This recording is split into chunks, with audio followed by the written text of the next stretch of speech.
this is an excellent display here from Rashi, man. Very good job. So it's pain unending. Oh, unending gonna pop notification. Wait, what? You ever seen a plane that big, Bravo?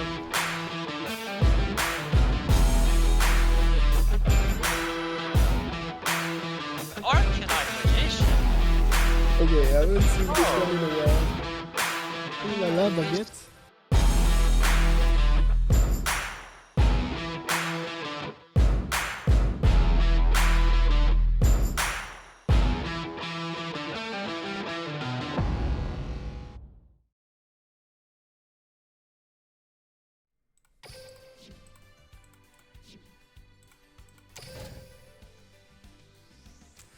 What's up, guys? First time doing it this season.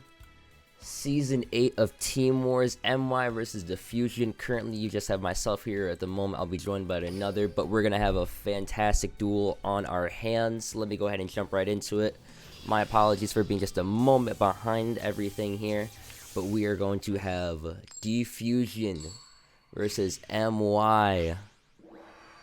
Poggers with so many great players here today, and we're going to be having our starters here. Drizzles versus Fleesa here, and of course... Talk as well. I see in chat that Cosmic's talking, but I don't hear anything. Wait, you can't hear me? Also, I don't know if I can talk to the game because I think I might have loaded in before. Wait, can you seriously not hear me, Nif? I was talking but muted. Oh, yeah, Oh my god. I had such a cool intro! Oh crap. Yeah, I'm sure it was great. I'm sure it was fantastic. I thought it was fantastic. Yeah, I mean, it's always good. Hello. Hello, how are you? I'm good. I was up really late yesterday doing weep stuff, so I got up like an hour ago. I haven't like talked much, so it's great. Yeah, no, I feel you. Me and some of the boys were up late last night, so... Yeah, I can match you with being like theoretically not up for too long. So. Oh, that's perfect. So we'll have the same energy then. Yeah. Nice. Well, thanks for casting with me. I really appreciate it. This is like, I think the first time I've done this with you, and I'm also I actually think this is the first time I've actually had like a voice chat with you too. Oh well.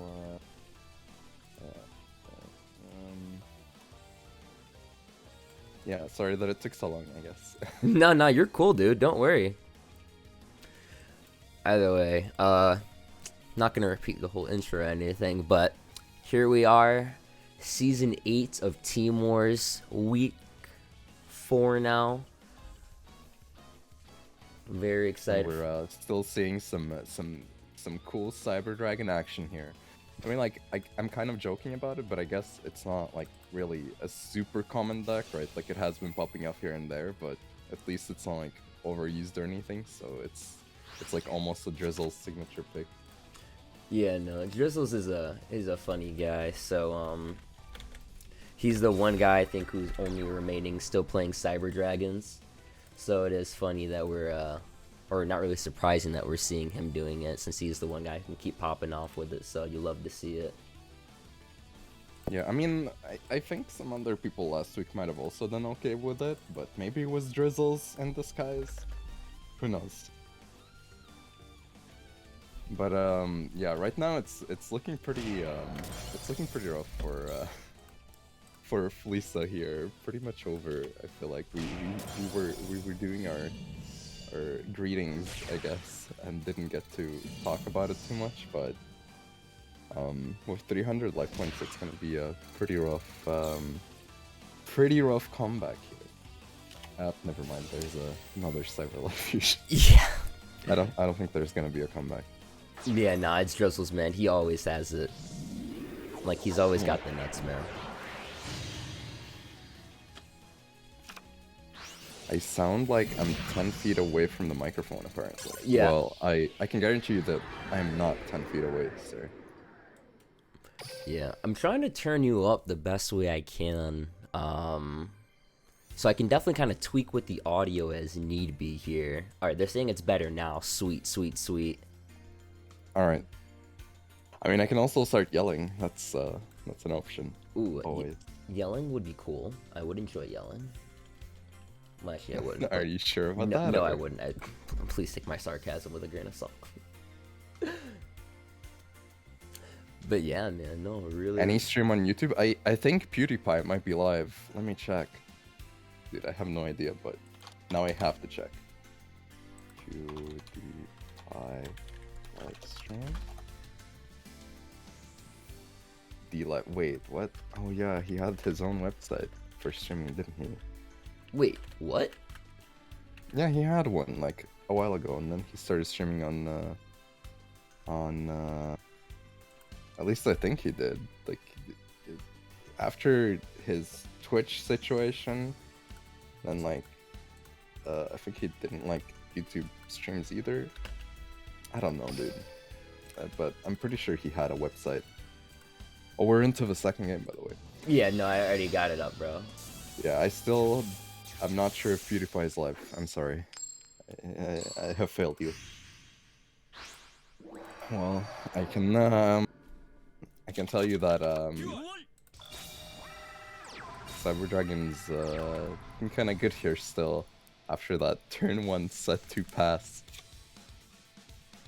Yeah, no. I mean, even though the deck's been nerfed along with the skill itself, I mean, it's still relatively consistent. And in like essentially a kind of best of one format that T1 has, it's pretty insane, man. So Yeah, and as well, it has like some decent matchups, right? So it works kind of as a counter deck, so that's pretty neat for it. That it can both like potentially counter, but also like just be that one of, or well, maybe not one of, but you know, that go hard OTK deck. And currently we're seeing a fusion gate pop off. This is looking like GG already. yeah. I see that he's playing Storm. I know that's kind of been a new tech some of the Cyber Dragon players have been playing as of late, and I believe if this could be this probably maybe the exact same or a relatively similar build to the one that Drizzle's used to win the recent point room and the DLM event, actually. So Wow, spoiling it for the opponents here potentially. Can't believe it. I mean, you can't spoil a combo, man. The nuts are there. But yeah. I mean, Storm is pretty nice, I think, since it has that cool synergy with the overflow, where when it's destroyed you can search for a Cyber Dragon card, or Spell Trap card rather. And also like the non-targeting aspect of it, like forcing your opponent to use something. It's pretty cool. I think for a while Double Cyclone was used, but Storm, I guess, just took precedent there because it also like allows you to potentially pop multiples, right? And here comes the Cyber End as well, because I mean you have to summon the Ace card. Oh my god. I saw the first Chimera tech come out and I was like, okay. And then I see the second come one, I was like, alright, well, this is just extension. And now we just see the Cyber End Dragon come out and it's just like, just so you know, I'm gonna end you in 3 different ways if I feel like it. Wait, you didn't see the animation? God damn it. I watched the animation, guys. Just for you. Just saying. Wait, I guess I don't have animations off, yeah. Yeah, Nice. no. I'm so used to let me turn it on. I'll turn it on for the boys, my bad. I'll bless you real quick. Where is Hey it? guys. I saw this asked during Apsis cast last week, but what are you guys' favorite Cyber End Dragon head? Mine's probably gotta be the middle one because the rest of the two they look kind of odd. It's like one of them looks like a, I don't know, like a weird claw, and the other one's like too squared off. The middle one's just perfect. Jeez, I didn't even know to like pay attention to that. What the heck? Yeah, it's pretty important. Maybe we'll get another chance to look at it. Hopefully. Yeah, no. I feel bad for letting all the boys here miss out on something so special. So maybe.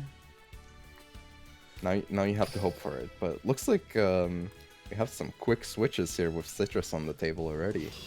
Yeah, no. It looks like we're gonna see some Mako action. So it looks like we might be seeing some SSA Trons coming out right now. I mean, it's not like... Yeah, Crystons are pretty annoying, obviously, for Cyber Dragons. But I'm not huge into SSA Crystons versus Sidra, because you have like those other pieces that you might be tempted to use, the SSA pieces, or you end up opening them. And then you have like fewer Crystron parts. And like it makes the matchup a bit more complicated to like dominate, you know, with Crystons here. Like it's definitely winnable for Cyber Dragons as well, but I mean all the floating and stuff is really annoying. That being said, setting up like potential pops early on before Crystons get to do that is a huge advantage. So let's see if that happens here.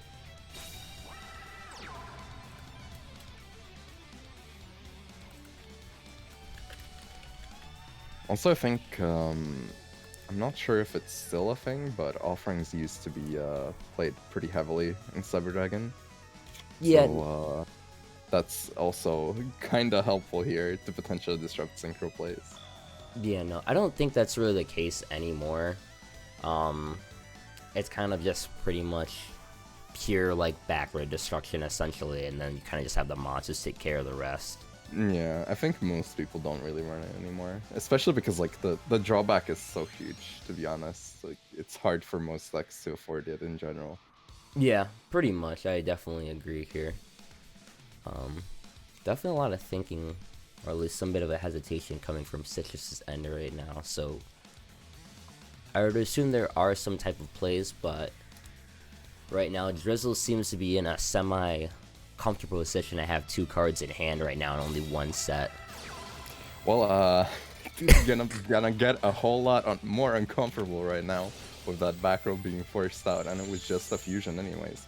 Also, I mean, might not want to go into... depends, but if he decides to go into the 1900 attack beat stick now, okay, so it does go for the twin. If he did end up going for the Chimera attack, would be missing the timing on the pop anyway, so couldn't even destroy Umi. Yeah, I think... Even more awkward there. Yeah, very true. So I'm not very surprised that he decided to go into the Cyber Twin Dragon here. Most likely just wanted to kind of get a big body on board. But Yeah, well... had the Rion in Gonna hand go home, I anyway, so... This is gonna be... I mean, Sphere Kribo one time maybe, but otherwise I don't think we're gonna be seeing Slydra next game.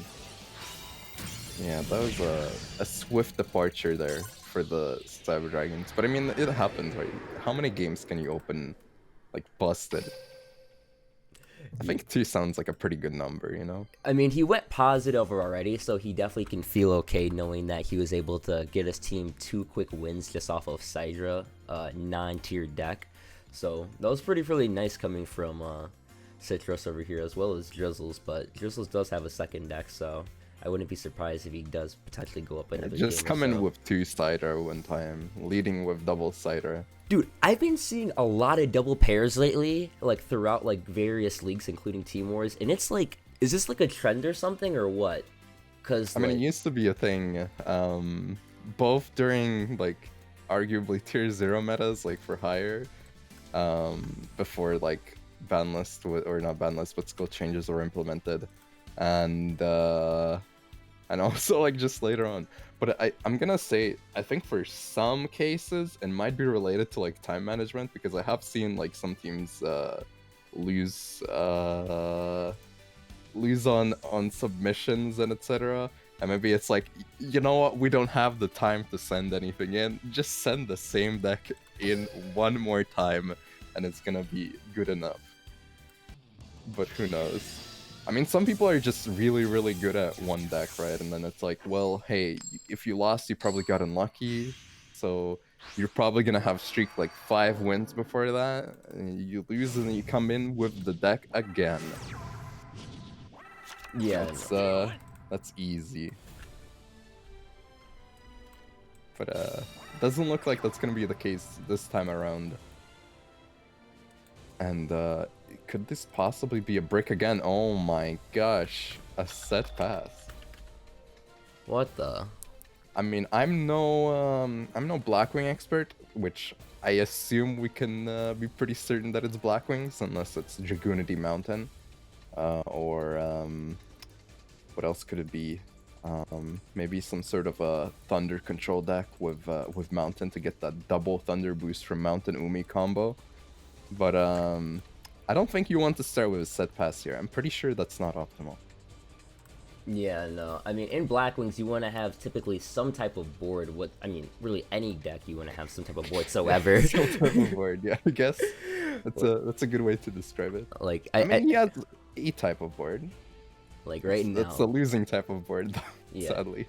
Like Drizzle's clearly right now is in a, hey, can you just do a Gen X controller swing one time and just be done with it?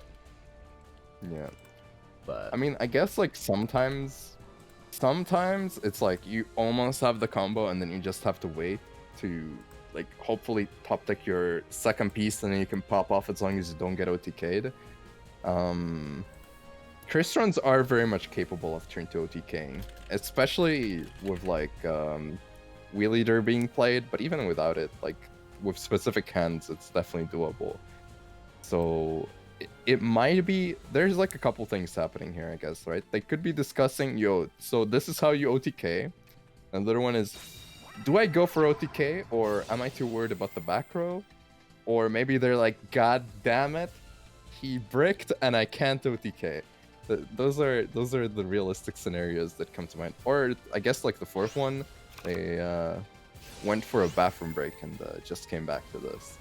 yeah, I mean, all options are definitely viable here. We are seeing the Rion come out, so I am assuming he is looking at least to get. This feels weirdly familiar. I wonder where I've seen this play before. Yeah, no. Okay, didn't discard the same card though, but this is looking like game. So I guess they were like just discussing what the best way to go for OTK here would be. And yeah, this is generally how it ends up happening. You end up with a level 6, pop something, or bounce, and then you pop the Umi and go for the Amatrix, and then you have more than enough for game. Yeah, no. Also nice mountain boost on that Coral Dragon. Yeah, no, I agree. I think the first thing he was debating outside of those plays was like, is that back row a Cosmic Cyclone or is it going to be like an Offerings? Because we have been seeing both run it in Blackwings, but since it was just a dead Whirlwind, it was kind of just like, all right, good night, bye. So. Yeah, I think there was a lot of deliberation, and at that point, once they saw like, oh, it's nothing, they were like, yeah, okay, let's just go in. Yeah, no, I definitely agree. But still, man, they're literally just trading like 2-0s here. Like we saw Drizzles go 2-0, now he's gonna end off with a 2-2, and now we see Citrus here going 2-0 also. So it's pretty nice that each team can kind of send in a quick back and forth like that. So yeah, I'm a fan of the high momentum games. It's always better than like having those scenarios where it takes forever for like something to happen, then the shadow game occurs and then like it's 50 turn deck out or something, and yeah, this is definitely preferable to that. But even though you mentioned like the quick 2-0s and trading out, definitely like favorable for Diffusion, since they get to send, they got that first 2-0 and now they get to send in the counter potentially. So that's always good to be the first team that clears the opponent's decks. yeah, no, I definitely agree. Dark saying better than a 10-year Crystron game. I mean, it depends, right? Like, some Crystron games can be hella hype, but yeah, most of the time it's like, well, you don't get to play, and I just float here. But it really depends. Also, to be fair, right? Like, people complain about decks being slow and stuff, but Crystron games haven't really been that slow in a while. Like, with the level 6s being super common now. Like, early on when the deck came out, I don't think did we even have Brio? We didn't have Brio, right? So like we didn't have like those quick removal options as we do now, and now it's just most of the time you just want to go Brio, bounce everything back, or you go Coral, pop their one card because they bricked, and then you go for game. Yeah. Yeah, that's very true. And also to a degree, I think there's just a lot more Crystron players than there were previously. Like, I remember at one point when literally it felt like it was just Wayne playing the deck. But now it's like there's so many people who are just playing with it. And I think they're getting a lot more comfortable with the deck and its matchups as a whole. That it's like, although the deck has great capabilities to go for those grinder games, people are realizing that they easily can just set up an OTK on like a proper board state. So, yeah, I mean, as I said, I think early on, it just, you OTKing an opponent with Crystons was, I mean, it could happen, usually like off of a Quarion play into like a special summon, but like most of the time it didn't happen. But now it's just like so common that I feel like saying that Crystons is a slow deck. I mean, it can be, but half the time it's gonna be just as quick as like any other OTK deck. Well, they do decide that Blackwings is their preferred answer here though. So going in with that turn 1 Blackwings, this time around though, opening that Simoon for the searches. That's a bit better, I guess. A bit better than Slat 1 pass. Yeah, no, they're actually getting to play the game this time, it feels like, so that's really, really good. So yeah, this matchup used to be really bad, right, for Crystons because of close. Yeah, close, and then they also, I mean, they primarily were a counter deck, so you do have to keep in mind that they literally were main decking Necro Valley, so. Yeah. But it looks like we have Lorenzo in right now, so very, very cool to see him on the table right now. Looks like we're gonna have Lorenzo on top and Citrus on the bottom here. So that should all be updated now. Good, good, good. Yeah, also having to banish that Orochi for the Simoon summon though. I mean, not really what you want to see, but it's still manageable, I suppose. Depending on the hand, we might end up seeing a Simoon bounce, I feel like, at this point, because otherwise that Simoon is gonna be clogging the board alongside a potential AFD, but maybe decides not to go for AFD. Let's see. Yeah. The only thing that Simoon necessarily can really do right now is just be useful in terms of just having the Raikiri on board like he brings out right now. It's just for the pops. Other than that, it essentially is a dead monster. And it is a little funny that he's even in this kind of a board state, because I've been watching Lorenzo for, as well as the rest of y'all, for a while now, in terms of seeing him play in Team Wars, at least. And I think this is the first time I've seen him play peak performance as opposed to level reduction. And with level reduction, you don't really have these struggles where you just have like a dead monster like that, because you can alternate it based on its level stats. You get everything some value. So it's kind of it's kind of funny. I mean, it definitely makes sense, right? It makes sense to send in a Mountain Blackwing deck for that Necro Valley access, but having to banish that Orochi really made the decision really difficult, right? Since I didn't have the proper follow-up there anymore, so going for Necro Valley was kind of risky, but not having Necro Valley is also pretty risky against this deck, so let's see how that pans out. Yeah, no. What wing? Black Feather.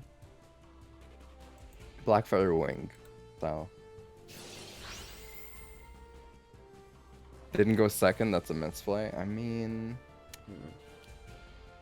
Yeah, I guess, but maybe he has like the perfect setup and then it's actually the correct play. You don't know. Yeah, very true. Like when you take a look here, I mean, we know one of the cards in his hand because, I mean, he sent it back with the Zephyros, but even then, he still has 2 sets. Spoiler. So. Yeah, exactly. Like you don't see that super often. I guess that's probably gonna be a bit more common after close effectively being banned, right? And you have to find replacements for it. Which we may or may not see some replacements for it here, or I mean replacements of Lorenzo's choice, or actually says Lorento in the dual log. Yeah, no, he goes by that sometimes. Lorento, Gordon Ramsay, I mean, he's got all the names out there, so. But nonetheless, I think that right now, in my honest opinion, I think that although Black Wings usually want to go second because they're known for just the OTK sack, I mean, I think their turn 1 setups really aren't that bad anymore. Or going first really shouldn't be too hard for them. And speaking of going first, one of the cards that we mentioned that were set looks like it's going to be one of the techs that's commonly placed in the deck now is Offering. So gonna Offerings on the Psychic Wielder, but he's going to have the Self in hand anyway. So he's going to get some plays out of this no matter what. Yeah, this could get pretty bad. I mean, if we see a generic synchro setup, I guess it's probably not that bad if he has another Offerings, but then the question is, does he really open double Offerings here? Only time will tell, I suppose. I feel like stuff like Lance is also probably a bit realistic here, but in this build, maybe not as common. We'll see. Yeah, no. And before doesn't play. Oh, never mind. I was about to embarrass myself. If he hadn't summoned the right carry, we could speculate about some memes, but no memes right about now, anyways. Yeah, no, I definitely agree. I have a feeling we would know what that second side is, and I think Citrus potentially could be kind of trying to feel out what it could be also. But it's system down. I had to spoil it. Dude, face down, system down. Okay, he did open the double Offerings here, so I mean, not looking that bad. Yeah, let's dude, that's just GG. Like, your floats are gone, you get the free pop, and at this point you're just swinging. Unless there's the Wing Karibo one time. I mean, Wing Karibo in the hand, not gonna be doing too much, just gonna be flying away for the next game here. Yeah, definitely high skill gameplay. Pop your opponent's monsters. Easy. For free. I mean, who needs a draw anyways, right? Yeah, and just open double Offerings. That's all you need. It's that simple. Well, nonetheless, Lorenzo's gonna go up a game, putting Diffusion up 3-2. Very, very good. So, wait, do they jump in our... What the? Yeah, they're pretty Dude, quick here. I literally didn't even, like, blink yet. Like, what the... Well, I mean, I probably blinked, but, like, you know. Maybe I mean, if you didn't, you should work on that. It's very easy to, like, get used to not blinking very much when you're looking into a computer screen, but you should definitely remember to blink. Are you speaking from a personal experience / doctor perspective? Yeah, maybe. maybe I've been told that at some point. You know. Got some. I know we know you like them computer games, little Timmy, but you gotta blink. You gotta wet those eyeballs. That may or may not have been told to me like 50 years ago, back when we played Pong. Yeah. The classic level dupe start didn't even take very long. If you were playing on the ladder, this play would probably take like at least 50 seconds to level dupe and make that Shogun Saga and do other stuff. Also seeing that quick Lancia here doesn't really want a Simoon play, but it plays into a Cosmic Cyclone Chain, getting rid of a Floodgate here. No. Taking a look here, wow, no, I didn't even... The Lancia I was honestly a little surprised in. I see that it was being main decked, but I thought the community, or at least some people, were kind of deeming towards the trend of not even really playing Lancia that much, but just playing a card like DD Crow. But looks like they most likely not kind of tech this out for probably some specific matchups just like this one. Oh my gosh, are we gonna see it? It looks like we're gonna see it. Oh, never mind. What the? I was gonna say maybe we'd see some interesting Xyz plays. I'm not really expecting too much because I mean, we know Xyz aren't that great right now, but I am silently hoping that we end up seeing some Xyz plays. Dude, I hope so, cause like I know I emphasize or tell everyone this. I've never played TCG, so all of these cards when they're released are just new to me. So everyone for like ever like I had a lot of friends that were like, "Oh, I'm gonna quit Duel Links until Exceeds come out. Exceeds are gonna make the game so great, yada yada." I'm like, okay, that's fine. And then it comes out, and I'm like, oh, this is it. I mean, the mechanic is cool, right? But the problem is we have like no good Xyz cards yet, so it's just like with Synchros. I mean, it's a bit more playable, but it's still pretty garbage. So you can't fault these teams for not trying to Xyz most of the time, or not even dedicating an Xyz slot. Like, what if he summon Deltros pop and then get popped himself? Yeah, that's not gonna really do much, is it? But I mean, I had a little bit of hope there, you know, like I saw those 4 level 4s, I'm like, let's go. Yeah, no, I can't blame it. Like when I saw like Utopia and stuff for the first time, I was like, oh, this is pretty sweet. And I was like, the card arts are cool, the animations are nice. And I'm just like, okay, you know, this could be some really cool stuff, but it's like, I don't know. Like GX, in my opinion, really set the standard high for me when it comes to new worlds. Like when like when we saw Cyber Angels come out, like, I'm not expecting something tier 0, but something that's just, like, competitive or, like, decent. Just wait for Bronk tier 0. I can't wait. It's Bronk? gonna be crazy. Alright, I don't even know what Bronk is, but I'm just gonna trust you on that one. Bronk's the character. What?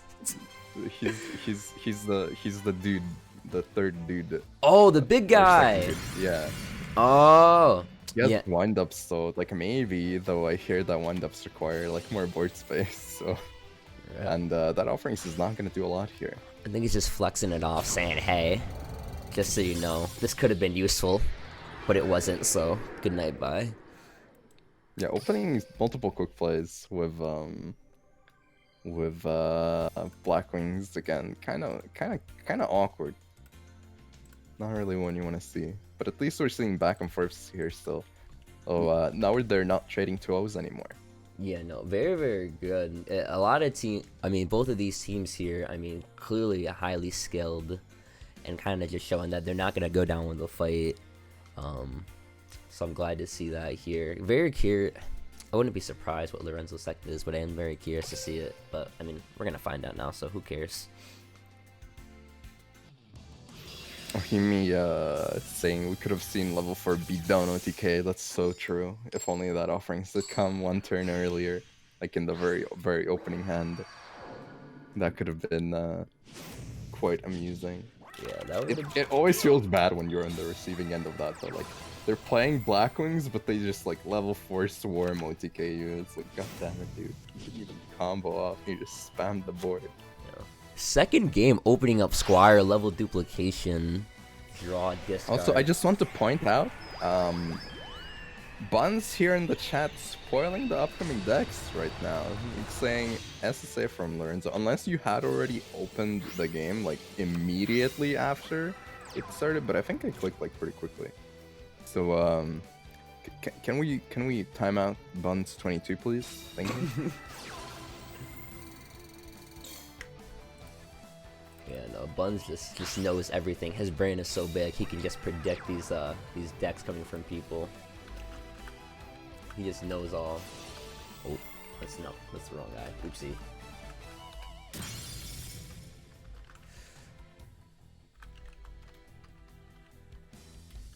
Damn, Z plus timed out Buns without any numbers. Wait, did he actually? Without any numbers, so that's different.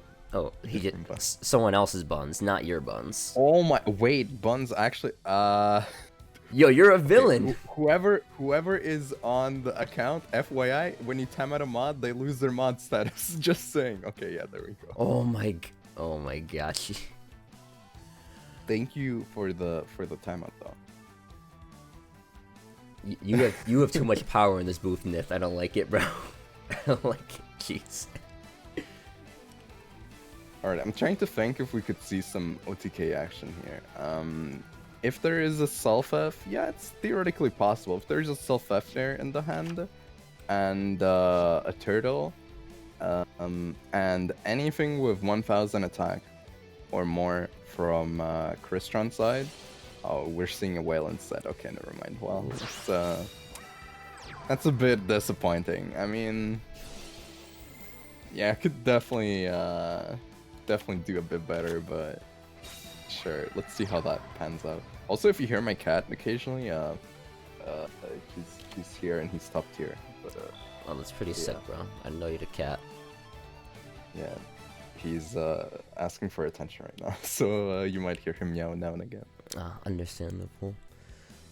Kind of unfortunate here coming from Lorenzo. It is good he did get off the Citadel well, but he had to use it at the expense of his Citry. In Citry, you typically want to see it on the board if possible.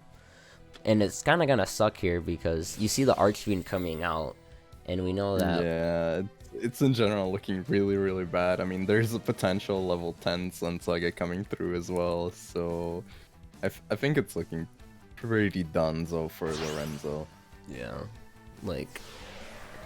He's really in a pretty crummy state. He can just pop one card for free. Practically can't be destroyed here. Like, it's kind of just like... You're gonna sit here and just get beat on.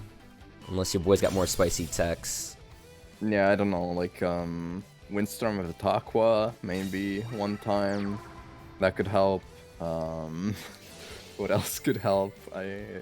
I mean, Curse of Anubis, that could save him a turn. Maybe. He's not gonna get a turn. He's going home. Yeah, I don't think he's that spicy today. He's going to the voice Like channel. a medium spice, you know. He was mild today, bro. He was mild. But I mean, it worked out. It worked at first, you know. Yeah, I mean, he came in as a counter and got at least the win there. So I guess he's okay. Yeah, that still sounds kind of. It sounds kind of like you still want to go 2-2, right? But hello, Wulad. Look, you gotta. There's not many positives to look at it, so you gotta try what you can. Yeah, I mean yeah, that's true. Like, I guess the worst thing that can happen is you go in as a counter, you lose, and then you lose again. So at least that didn't happen. Yeah, and they didn't waste any repeats. So I mean, hey, they still got those in the stash, so it's pretty sweet. Well, they didn't get to use the repeats, so Yeah. didn't get a chance to waste them. Yes, didn't We're get good. a chance to. So yeah, so right now Lorenzo's gonna be out of here. Let me go ahead and reestablish those up. And now we're just gonna be waiting for the next player to come on here. Yeah, Citra's starting to pop off here, potentially going for those huge streaks. I mean, 4-1 is looking already really impressive. Like, you already avenged your teammate. You got your own two wins in there, and like get one more win, and it's like half the team down. Yeah, no, he came out really, really solid here. Like, alright, first off, anyone in the chat include... Wait, Nifroth, question for you. Are you in the fantasy leagues for Team Wars? I have not been into the fantasy league. Oh, No. okay. Alright, well, for you in chat, you guys should definitely join it. It definitely is a fun experience. But every time I watch Team Wars, I just sit here and I'm like, anticipate it so much, and then all I feel is pure pain. Every single... Oh no. It's all I feel. Like, literally, I'm like, okay, I'm gonna put this guy in from this team, and I'm like, oh. Okay, who was Lorenzo on your dream roster? No, not him. No, who from Diffusion did I have? Hold on, I'm gonna pull this up. I did know from MY. I literally put I put Lemon on here, and again, with just how my life goes, the person I put in just never plays. Yeah, that's like one of the reasons why I'm kind of hesitant. Also, Jano's on the table. Yeah, I got it. But the other one is I feel like I would just like consistently get those like 4-point weeks, you know, like 4-point total out of like all my players picked. Just get the people who brick. Whenever I pick them, they brick, and I don't want to do that to someone, you know. I don't want to curse them to brick. Yeah. No. Also, fun fact, Jano also someone who I haven't cast in for a while, so he was like, yo, we should cast together. I was like, yeah, sure. The times he was offering sounded like really good, and then he was like, yeah, no, I'm not gonna have time, and I realized after the fact, when I agreed to cast this game, wait, Diffusion, isn't Jano on that team? And lo and behold, he's on the table. Also, lo and behold, MC Blue Skies raiding with that party of 65. Welcome, Raiders. Yeah, no. Thank you for the raid, MC. But yeah, no, thank you for the raid. I really appreciate it. I know Team Wars is also very, very good.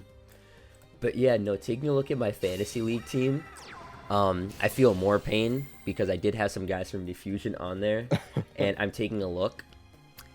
I put none of them in, so I'm just sitting here, slowly just feeling the burn right now. You always gotta bet on Jano though. Like, look at him. He even brought the spice, the hero spice. Here he is with that Stratos opening, flexing the wallet. It's incredible. Yeah, no. I saw Jano playing some heroes earlier this week. And by earlier this week, I mean like yesterday. So I'm not too surprised that he brought it here. And he popped off. He did pretty well, in my opinion. I see everyone. I mean, he usually does pretty well. Yeah, no, Jano's a really strong player. I definitely am a fan of him. Showing off his silver icon beforehand as well. Man. I'm trying to recall. Okay, what was the? Oh yeah, he searched for the. Okay, we might see some Trinity crushage here. On here? I'm kind of doubting the. I mean, I'm doubting a Circuribo, but we'll see. I feel like we can trust in Jenna. Oh, whoops! I brushed my mic, but I trust in Jenna. Okay, Jenna 2020. Let's go. Let's go. Let's go, Trinity. Let's go. Dude, it's gonna happen. If he does it, it's your fault because he's listening to the stream. Okay, he didn't do it. Wait, what the? Yes, he did do it. Did it? Oh my god, he did it. What the? Jesus. If he hadn't done it, I would have had to gift a sub in the channel. So he's just saying. You know? Congrats on saving your But wallet, like bro. you gotta do it though, right? Like you can Trinity, you gotta Trinity. Like, especially in this setting, like it's not a choice. It's like a mandatory setup. It's a. What are the? It's his fate. Yes, that's the word. It's his fate, bro. Speaking of fate, looks like Citrus is gonna come to an end here, but he went 4-2. That's really, really solid here. Good job on Jano to be able to go ahead and kind of tie things back up with a 4-4 score, a 4-4 score between these two teams. But Citrus ending off really, really strong, going 4-2. So very, very yeah. solid. 4-2 is I mean, that's really good, especially when your team starts off being behind. It's so important to like get the morale back up. It's one thing if you like go equal, you're still behind, but you're like, okay, well, we can still do this. But it's completely different if you went in being 2 games down and then you go out and you're like equalized. That's and that's not after like, yeah, actually no, you just go out equalized, you know, like that feels so much better for everyone. And Hazmat in the chat saying it's a hero rule to Trinity if you can, like you have to, and that's true. Even if it's turn 1, you still have to Trinity. Like that's just it's very important to turn 1 Trinity. Dude, have you actually ever seen a turn 1 Trinity before? Yes. Oh my gosh.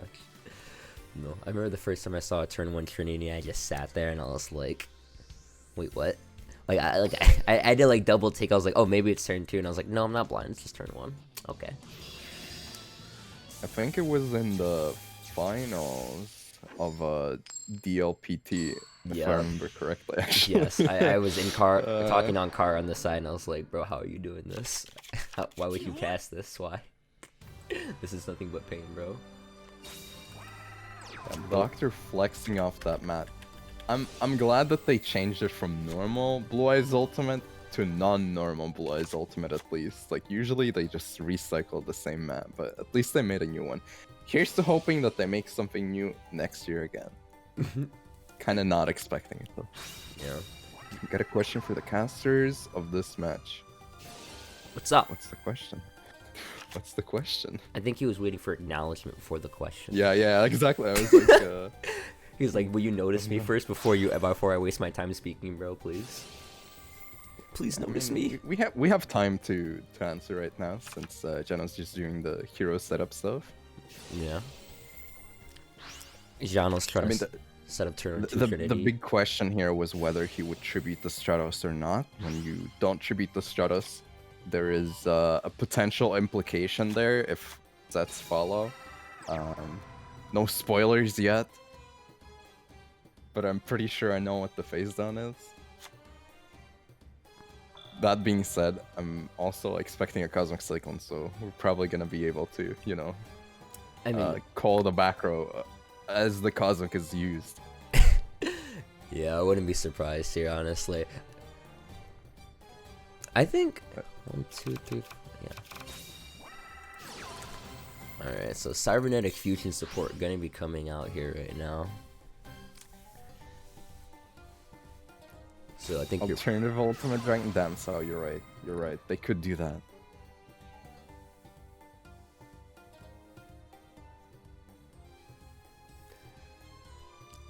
Okay, well, so far, I'm waiting to see if like if you were right on that face down. I'm pretty sure I'm right. Yeah. I'm pretty sure I'm right, dude. Alright. I'm gonna read your mind to think if we're thinking of the same card. I assume we are, but I mean, it's a pretty iconic card for this deck. true. But still, I wanna like read it, you know? Yeah. Okay. Well, on 3, 2, 1, it's Mass Change.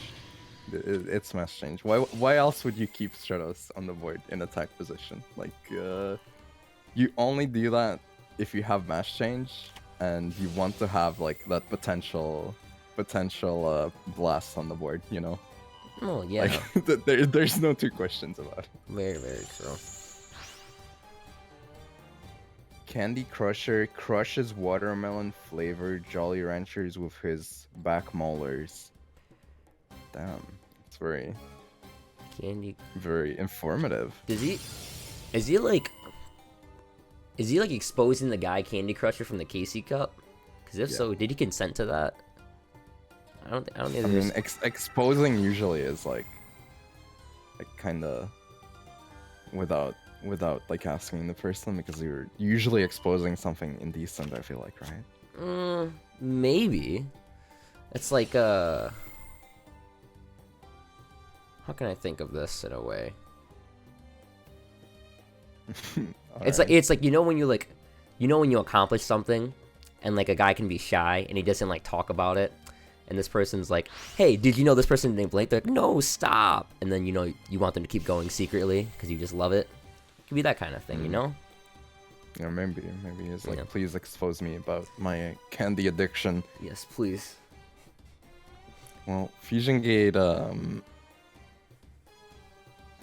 gonna be like popping up here pretty crazy, so you know.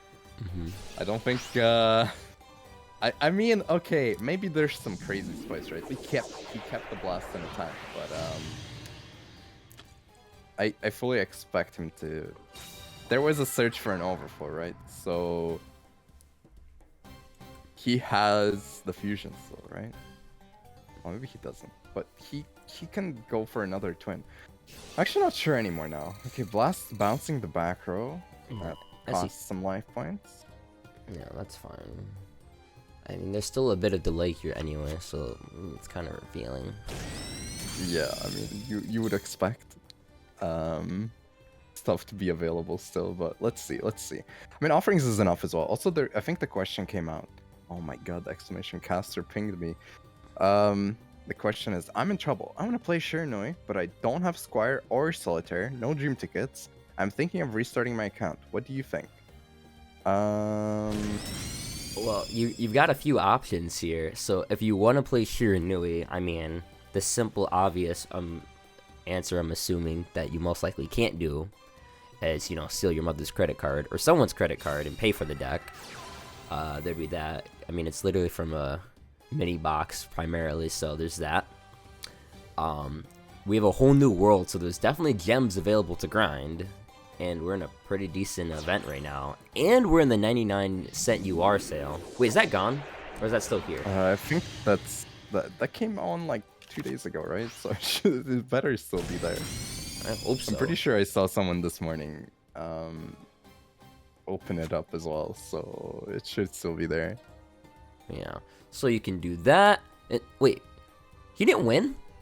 No, he didn't win. What because the- of the halving. It actually was enough there, yeah. I'm trying to... I don't know if it was the right call to not go for Ren So before, but I mean, doesn't he just have? Yeah, I'm not gonna say he knows what to do here. This is yeah, I think he had like a couple other setups, but I mean, we'll see what Jano has here. Jano's gonna get like a 9K dual assessment right now. Like, oh my god. Let me hover on. I mean, making a new account is free. You can like going back to the question real quick. You can always make a new account. You can keep your old one as well. Here goes the Celestial draw. Wait, what? I mean, if you want to try out the deck, you can. If used, then he has Celestial draw. If you want to try out the deck, you could make a new account. Just make sure you have saved your old one with a Konami ID. Don't lose it. Don't log in on the new one on Steam, and you should be fine. Because Steam will bind the new account, and you can't log into the old one on PC anymore. Yeah, I really wish they would honestly do something about that. Like, I understand, like, Konami really doesn't want, like, account sharing and whatnot. But I've seen...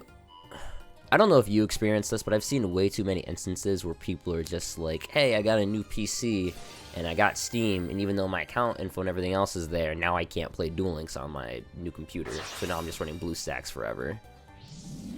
Yeah, for some... Oh my God. He did it again. Oh! Got him.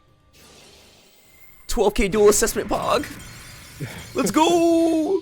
Using that fusion gate, by the way. It's just going in ham. He's like, let me show you how to use the gate properly, my boy. And then he did it. Real good job. That's what I call a real fusion.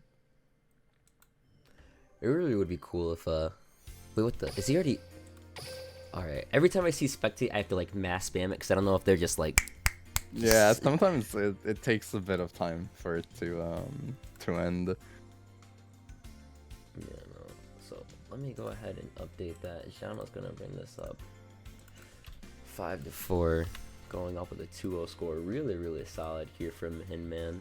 I'm reading chat, and I thought I was going crazy. Yeah, I think there could have been a way Doctor could have won that, maybe, but I mean, I don't know. Drizzles is a Cyber Dragon expert, so if he says so, you don't even question it. But nonetheless, I mean, Doctor's a smart player, and I wouldn't be surprised if he's able to kind of bring that back around. So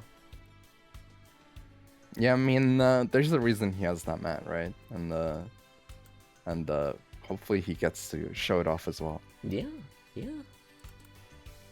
definitely. Change of heart on the fusion gate though. That was a crazy play by Jano there. Change of heart, dude. Can I just say I just discovered that card, like, literally. Dude, I got Legacy the Duelist, by the way. You guys should get it on sale, $20 in most locations. Dude, TCG is, like, pretty busted. Like, I don't get how you guys cards are broken. That's how it works. Like I don't even get how you guys, like, played this, like, comfortably. I'm like, oh, this game is so fun, and then after that, Oh no, those are like first ban list cards, never come off the ban list type of stuff. You know? okay, all right, I can see why, because Yeah, like, change of heart is a bit bonkers. Also, I'm gonna go and leak some information here, guys. DF versus MY chat. 1 minute ago, Doctor said respect, and Jano replies with respect to you, brother. Oh no! Right as I read that out, Doctor deleted his comment and typed in repeat, which does make a bit more sense. But I mean, I do feel like it made complete sense in my mind to say respect after a Trinity summon. I thought he was really just trying to be nice. He really did that to Jano. He didn't have to delete that. He could have let that slide and be like, yeah, I just complimented my opponent. Nah, it was a typo. Oh no. He thought he Oh did some no. Well, we are gonna get our first repeat of the game here coming out from MY's end currently. Looks like they want to send Sidra in one more time. Can we just like, can we normalize that now? Just like saying like really nice compliments to our opponents and then just auto deleting and be like, oops, translation here. Yeah, I meant to say lucker dog. My bad. Oh my gosh. Double set. I mean, against heroes, those better be really good defensive sets because that's looking kind of yikers. Yeah, that's kind of CC slash Stratos pop food. But no Stratos pops coming out right now. And yeah, no CosmicFlare either. So I mean, potentially could be enough. I don't know. The problem is you kind of need like 2 offerings or something here potentially with all like we expect a mass change, right? We didn't see Cosmic, so we're expecting a mass change at this point probably, at least one. So you probably need a minimum of 2 pops. Oh yeah, 100%. And even then, I don't think he would have the offerings. If anything, we do know that the trap doesn't target, so maybe he does just have a Cyber Dragon in hand. So Yeah, but that's still like... Ooh. Okay, well, chaining the Cosmic to increase, that's still... I mean, mass change is still... still 4k damage, so... No follow-up. Alright. So you're reading delays? Probably not reading delays, and then... I mean, even if you were, I guess you would go for it in case it is offerings, so that, you know, you prevent your opponent from dying. Oh! And, it's nothing. It's just game. Alright, he's saying, dude, where's my respect now, huh? Where did the respect go? Maybe a little respect goes a long way. Oh yeah. And, sometimes it means you open better, right? Jano just going off right now. Yeah, he's like, you should have given him my respect, bro. He needed his respect and he didn't get none of that. That's tough. Yeah, let's I mean, from a spectator point of view, I feel like I do enjoy seeing these really quick games, but from a player point of view, it's like if you're on the other end, it feels so bad. I'm telling Turn 2 OTK, dude. If you're on the other end and you just sit there, there's nothing worse than like losing already sucks, but there's nothing worse than losing, being used as a repeat, and essentially saying for like the second time it's like I bricked or I'm just not able to play essentially. Yeah, I mean, another thing you could add on top of that would be if it was a mirror match and you go first, you brick or you go second, and they have like the answer to prevent your play, and then you just lose the next turn. It's like, oh well. Yeah, no, those are the types. He just got lucky. Those are the things that make people make comments. They're just like, oh, they're like, oh, this game is so fun. I love it. So skilled, so broken. So. Yeah, but I mean, it's part of the game, right? Like, sometimes you sack and sometimes you get sacked. Yeah, it's Duel Links, man. You don't hate. You kind of just go with it. But, I mean, shout out to Jano for showing the strength in these heroes, baby. Going 3-0 so far. Very, very good. Yeah, I mean, heroes big brain, so makes sense that they're doing so well. That's actually pretty insane though, like going 3-0. I think last week we saw heroes also pop off a bit, so definitely like just like Sidra, right? Like it's not a deck that you see an awful lot, but because of how volatile it can be, like half the time you see it, it's like popping off like crazy, and you're like, damn, why aren't more people playing this deck? And then like you see someone else play it, and it's like, oh, that's why. That's why other people are playing it. Dude, literally, like someone can make a deck really seem like it's like God sent, and they're like, oh, this deck is broken, and then you play it, and you're just like, all right, why isn't this me, or why isn't it this person? Like, I don't know. It's really heartbreaking sometimes, but oh well. It is. Yeah. And to go back to your previous question, yeah, I think Hero started popping off towards like the end of like last season, because I know it was brought throughout a lot of last season's All-Star game, or maybe last season's All-Stars games. I saw that it was kind of being played by a lot of people, so they definitely seemed to be the wave during the era of that KC Cup, during that pre Thunder Dragon nerf OTK meta. They were also seeing a lot of play because, I mean, you know, it's just OTK forehead.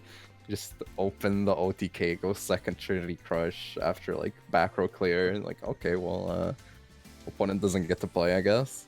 Yeah. That's cool. I'll just run over everything you have and then attack directly for 28 twice or something. Dude, I remember when those were happening, dude. I remember people were literally just like stuffing like Sphere Karibo in just every deck they could, like from DM, Sabers. Like it was just all over the place.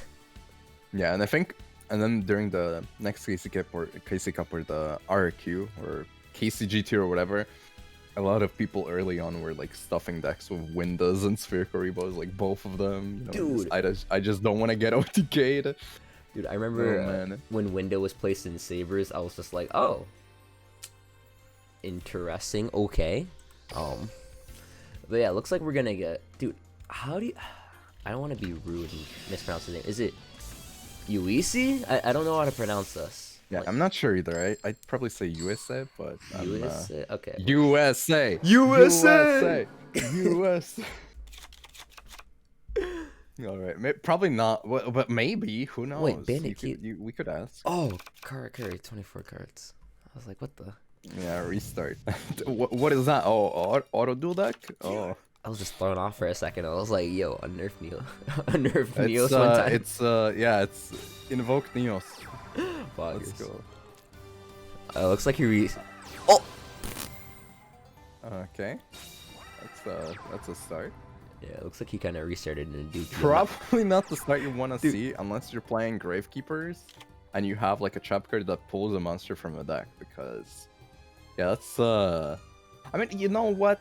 Maybe trap heavy setup is good because you can like prevent OTKs against heroes, and you know, problem is, dude, we're gonna see a lot of popping though, aren't we? Yes. Here comes the Cosmic.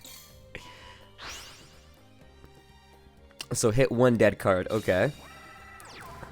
And the Celestial to hit the field spell and deal 500. Yeah, that's oh my. Trinity one time 5k attack cap. Yeah, that's probably not gonna be the case. I mean, actually bold decision, but I guess without having Shadows makes a lot of sense. And you still have Celestial, so you can still get rid of Nifroth, so it's okay, right? And also there's no draw, so like I feel like at this point, like, what are you gonna do? Even if you prevent lethal here, you're not getting a draw, so Yeah, no, like this is something. at this point, like, all you can hope for is maybe see a card that you haven't seen in the hero deck before. Just like, call your opponent's local internet provider and be like, yeah, I need you to just cut that off one time. Just snip snip. Alright, Fiendish Chain coming through. Alright. Alright, no draw. Sick. I love the text though. Cannot draw due to skill. You skilled to draw. Or maybe not skilled enough to draw? No. No, that's rude. Definitely due to skill. Too skilled. Too skilled to draw. But yeah, I'm gonna go out on a limb and say this is probably game. It's probably game. Yeah, bro. Like, he's got a super 800 beefy malicious on board. What do you do to this? You just cry. Malicious. Yeah. Now there's did this man top a mask? And is he just low-key debating on flexing it right now? No, I think it's opponent's back row, isn't it? I don't know, because there was like no, I don't know. The first attack went through way too smooth, so I was just like, alright, this is fine. Maybe Jano's asking for his. I told you. Back to back. Yeah, Oh my. He does go for it. Damn. This guy's a. Torrential tribute. Let's go. Alright, TTH one time. JK, Oh, wait, can't play that. Since you in defense as well, he did it. Since you didn't play the TCG at all, are you aware of Torrential Tribute? Since you did pick up the game. I have no idea what that card is at all. Tell me. Yeah, it's this spicy little trap card. Okay, it's been a while since I've seen it. I'm just gonna say, when a summon happens, pop everything, all monsters on the board. I don't want to be wrong. I'm not sure if when a monster is summoned, destroy all monsters on the field. So why is that allowed? Or why was that allowed? Like, I mean, ever. it pops your own stuff as well if you have stuff, you know. Yeah, So- I guess, but it's just like, hey, you want to play the game? Well, none of us get to play the game. It's like when people like you're playing a board game and they just like flip everything over on the board. Oh my god. Tabletop Simulator is so good for that because you can go both flip it, but then you can also reset board state, dude. Oh my god. It's like, well, no, it's still there. It's still fine. It's like you want to play this game? No. But as for like why it was allowed to exist, I mean now it's like not considered that crazy, I think. But I mean it's also just like a pretty old card, you know. So I get. I mean, essentially, I guess it's from like 2003 for TCG. What- and, what- in OCG probably older. What's Yeah, that card? 2001. Is it? What's that card then? Like when your Okay. opponent declares an attack, you destroy like all like attack monsters. What's that card called? Mirror Force? Yeah, Mirror Force. Yeah, I mean, I'm not sure if you were like being cheeky there or you actually couldn't remember the card now. I genuinely couldn't, dude. Like, It's like one of the most iconic cards. But I mean, I understand. Sometimes happens. Oh my god, is that a repeat? I think it is. It is. And he had to restart again, but this time around, though, yeah, this time it it actually went worked a bit out for him. differently. So, But yeah, what about Mirror Force? I was gonna say, I guess it's not too different because it's like, but in that case, it only is for your opponents, as opposed to the other card you just mentioned. It's just Yeah, for but like, Torrential's also like just, well, one, it destroys phase downs and defense as well. And also, like, it's an interruption, you know? Like, it's not a battle trap. yeah. I guess. I don't know. I just Combo Karakuri popping up, by the way. Oh, sorry, I interrupted you. no, it's okay. It's okay. Well, no, I mean, let's focus on the duel here. You say USA or whatever. I don't know what the name is, bro. It's actually is finally getting to play and showing off what Karakuri typically can do. Yeah, I'm actually kind of happy. I really don't like seeing someone like coming in, getting sacked once, coming in again, getting sacked again. I really feel that it just doesn't. It's not good. Also, yeah. There's some chat questions for you. So one question is, what's that card that allows you to draw 2 cards?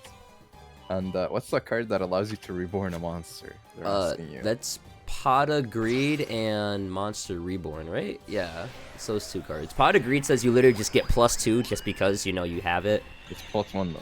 You draw 2 cards, but you use them. Oh, it's yeah, +1 of 2 cards. Yeah, whatever.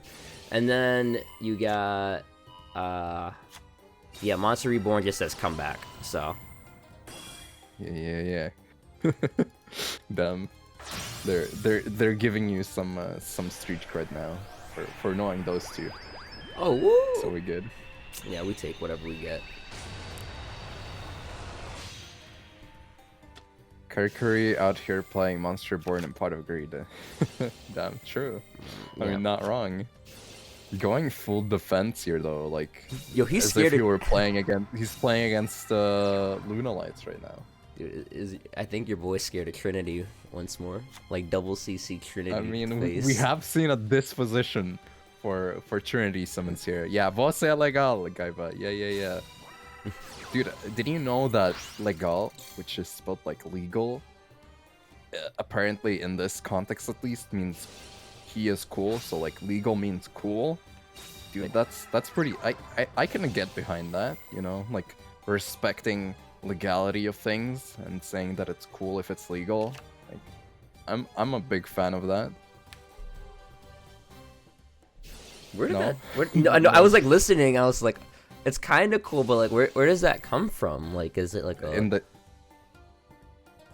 I'm not sure if you were asking in terms like why did you say that? No, Because like that's because of chat. In terms of I'm not sure. I'm not sure if that's a literal translation of it or if it's like contextual. Maybe some Portuguese speakers in the chat Okay. want to help us about the history of that. no, that was my question. Like, where does it come from? Is it like a nationality thing? Like, what specific like race? I'm not sure where like all of a sudden like those 2 were correlating. But now you answered my question. It's a Portuguese thing. You said, right? Yeah. Yeah, it's Okay. let's see. Well, it's pretty cool. Let's see, Portuguese. Yeah. Seemingly infinite ways to say cool or great in Brazilian Portuguese. Oh, he's saying. That's very good. But first first thing that came up in Google search. Ah, cool. Did not know that. Interesting. I started learning or trying to understand some Portuguese because I liked hanging out with a lot of the BR guys, but it just made my head hurt. Like a Wait, lot. it actually literally means legal, but it used to declare all things cool or awesome. Wait, what the heck, dude? That's even more epic. So it actually does mean legal for them. Oh, that's cool. Damn. All right. Well, do you think we're gonna see our best friend here? Oh no, No. I already spelled it. Yeah. We're gonna see Goodnight Barry. And I'm taking a look here. So I'm alright, tell me if I'm wrong. I don't even think my boy Normal Summit yet did here. I mean, with this board, he doesn't have to have Yeah. Kanadia coming through. He doesn't want that defense reduced here. But also that means some bad stuff might happen here. Yeah, That delay is it's it ain't looking good, Chief. It ain't looking good. That's 2 monsters down at least. I mean, there's still cards in the hand, right? So it could be worse. yeah. It kinda so it's nice he was able to do that, but I'm trying to think. Yeah, there's not really a board. I mean, there could be a board wipe, yes, but it's not really an OTK here. Yeah, I mean, And we have we'll to keep. see what he decides to go for. I feel like it's probably gonna be a Mask on Vion. But, Yeah. Yeah. Like, a really key thing to remember is the fact that he did add the Merchant back to hand with the level 5 effects. So, I mean, he does have a follow-up play. yeah, he has a level 7. Okay, here Oh. comes the form change, which I was gonna say.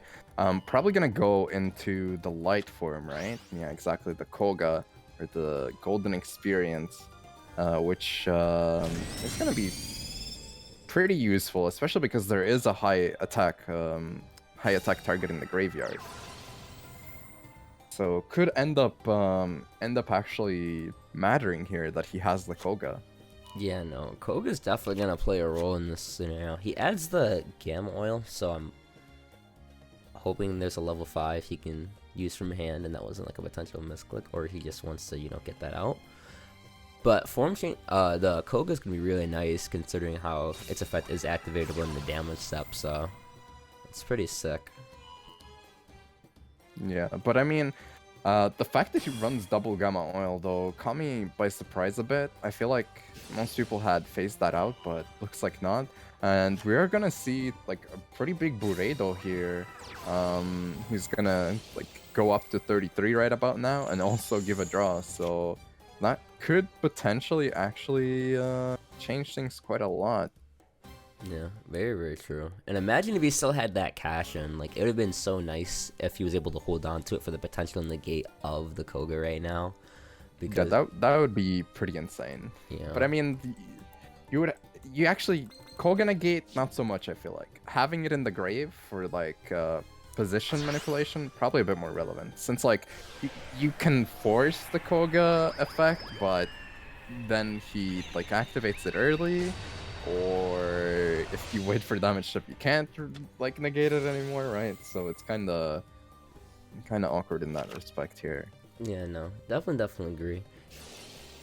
It looks like he's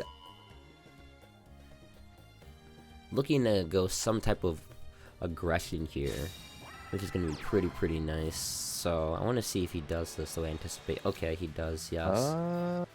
Okay, well, I'm not entirely sure this was the best play because Yeah, I know what you're thinking. he can reduce the attack of Buredo here, and Konamazan has to attack. Mm-hmm. So this is kind of awkward. I'm not sure I agree. I think I would have attacked with Kunamzan here. Because Anki has a neat little effect, and it's going off here. I mean, okay, it's not threatening game yet, right? But Yeah, no. it's you still don't want to see that. Oh my gosh. That was a pretty crazy top deck. Yeah, no. Stratos is gonna get the pop in now, which is really, really nice here. And we know he has the one mask in hand. So even though there is a chain... Oof, that chain is... You really don't want to see that chain. Like, you would prefer to see the... You would definitely prefer to see the archetype trap card there, the cash-in, right? Yeah, this is literally... This is a board wipe. Because, I mean, Blast is gonna be able to just put that bad boy to half. And then after that, you're gonna also have your Anki be bigger than the other monsters, so you kind of just swing, and you're kind of cool. Yeah, and the worst part of this is I don't think there's any coming back from this. Yeah, He's used two copies of Gamma Oil, which is like, I mean, you can't really expect any more Gamma Oils. Not to mention you can't even use them because Blast will just like bounce it back, right? And then top deck Necro. His extra deck is spent. There's a good chance he doesn't play more Kunamzons. Yeah, he actually has 3 in the grave. Never mind. So definitely doesn't play any more Kunamzons. So that's that was like impossible to even come back from anymore. Yeah. The Stratos top deck was ridiculously good there. Yeah, no. It was showing off the revalue. It literally was able to force out the back row as needed. And it kind of was just... It was more solidification that Jano was going to definitely win this duel. But, dude, good on his part, man. Jano, dude, 5-0 with heroes. Oh my gosh. This man's like... I mean, dude, I told you. I told you gotta bet on Jano. Yes. You gotta, and you could have like gotten the implication that I got after I agreed to like cast this game with you. Like, wait, defusion. Jano can't cast with me this weekend. Well, I didn't even know that was like an option. You should have told me this like Tuesday or something. But I don't even think I asked you until like... I don't know when I asked. Yeah, no. I didn't know until you asked me as well, so... No, it's all good, it's all good. I think it might have been too late at that point to submit. Yeah. No, for Fantasy League. Yeah, they have the deadlines on Thursdays. I wish it was like... a little later. But, you know... I don't make the rules. I kind of just... hope to YOLO and, you know, try to win the money. But it's alright. Yeah. I feel like... though... Isn't it kind of like, okay, maybe I shouldn't be talking about this, but I do it. I can't. It's gonna do it. Bug me. Don't people with a lot of friends in the league have a bit of an unfair advantage where they can like ask their friends whether they're gonna be playing or not? So as someone, all right, I'm gonna leak. I don't really care. I'm gonna tell you that. Yes, to a degree, you definitely should have some type of advantage, quote unquote. But there are so many instances where you straight up are just like, oh, yeah, we're going to have this person play. And then you just don't see them. And you're just like, wow, so you betrayed me. Like damn.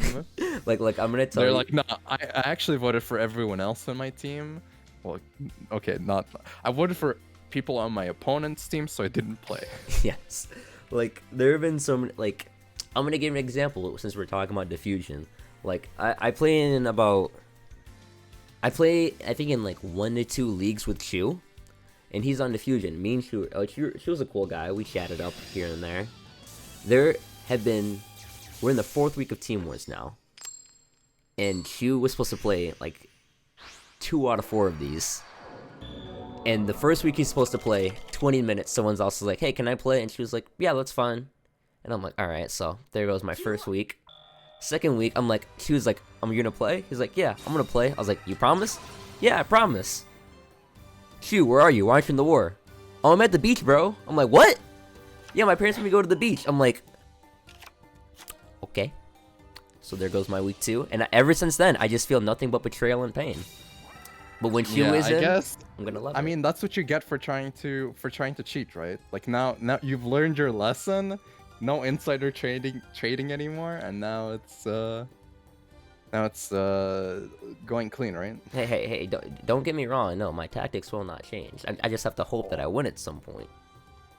No, I'm just kidding. But still, gotta risk it. Meanwhile, we see what the important part is for opening good with Karakuri, and that is just have Prismas. Holy crap! If another prismatic Inashi came out, I would lose my mind, dude. Yeah, no, dude.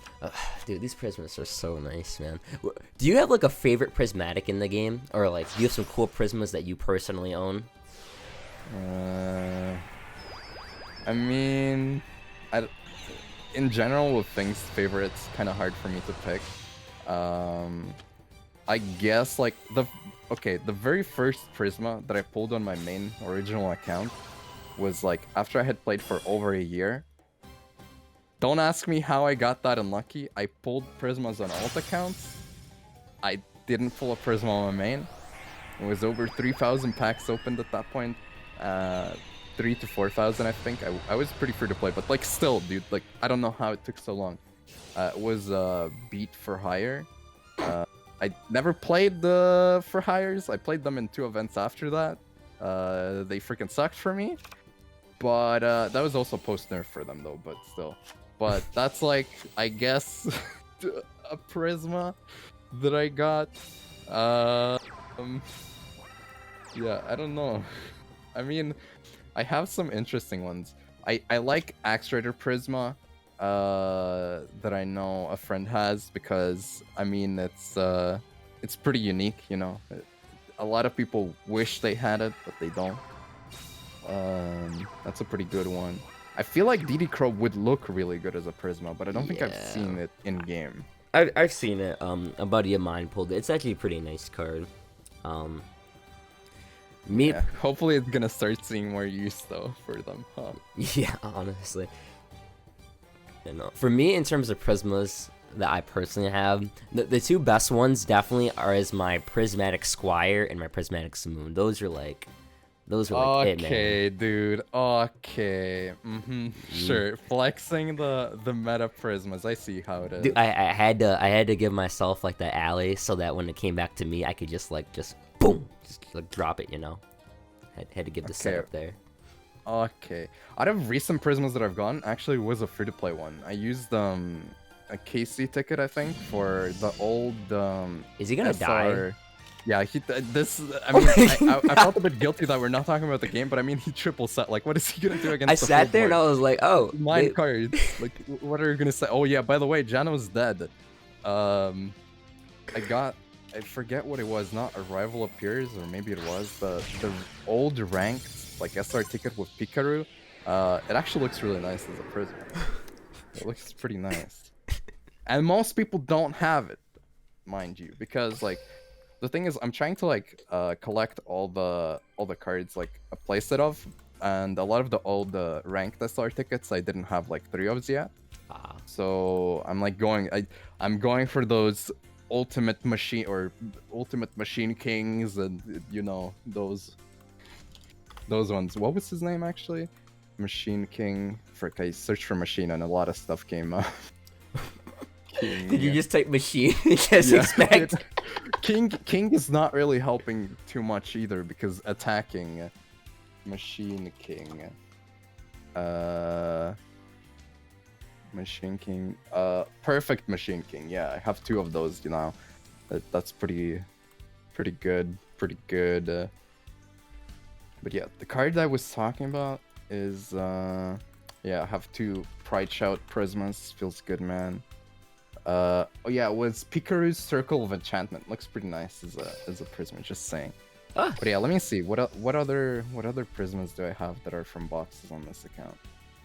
I love how I keep forgetting you have like a million accounts. Like. Oh, I pulled a Goyo Prisma recently. That's kind of nice. Ooh, okay. I made the Plague Prisma Pay to Win a couple months ago because I pulled that card in real life when it was relevant, and I was really happy about it back then. So I was like, you know what, I'm gonna make it Prisma. I like that card. Wait, whose theme is this? Zombie. Whose theme is this? Probably Tori's, since she's on top. I like this. Yeah, I mean, dude, I always come back to saying this, but like, if there's one thing that Konami nails, usually it's the goddamn Yu-Gi-Oh music. they really do a good job with that, and I'm happy that they do. That's actually a really good point. Like I think the Shizu slaps. This is definitely a banger. Like this is like a ooh. Dude, a lot of the 5D's themes are so good as well. Mm-hmm. The only shame is when they have like overlapping themes. It was more of a thing at the start of the game, and then like for all the Dark Signers, for a lot of like the GX characters, they have like overlapping themes, which is kind of a shame. Yeah. Because they deserve their own theme songs, and we deserve more good music from this game. I will say this, thinking about it, I am surprised with all the customization we get in this game that we don't get some type of way to like purchase like in-game music like BGM or something and then just like put it on specific Pay players. to win background music. You Yes. queue up your opponent has the $500 background song. You're like, oh man. No, like if Konami said, hey, for 300 gems or 200 gems, you could get this person's track, dude, I'm bumping a Shizu on everything. Then I'm like, oh no, a Shizu theme, Seal Tombs, and, like, be bugging out. It'd be sick. Dude, pay to win music sounds great.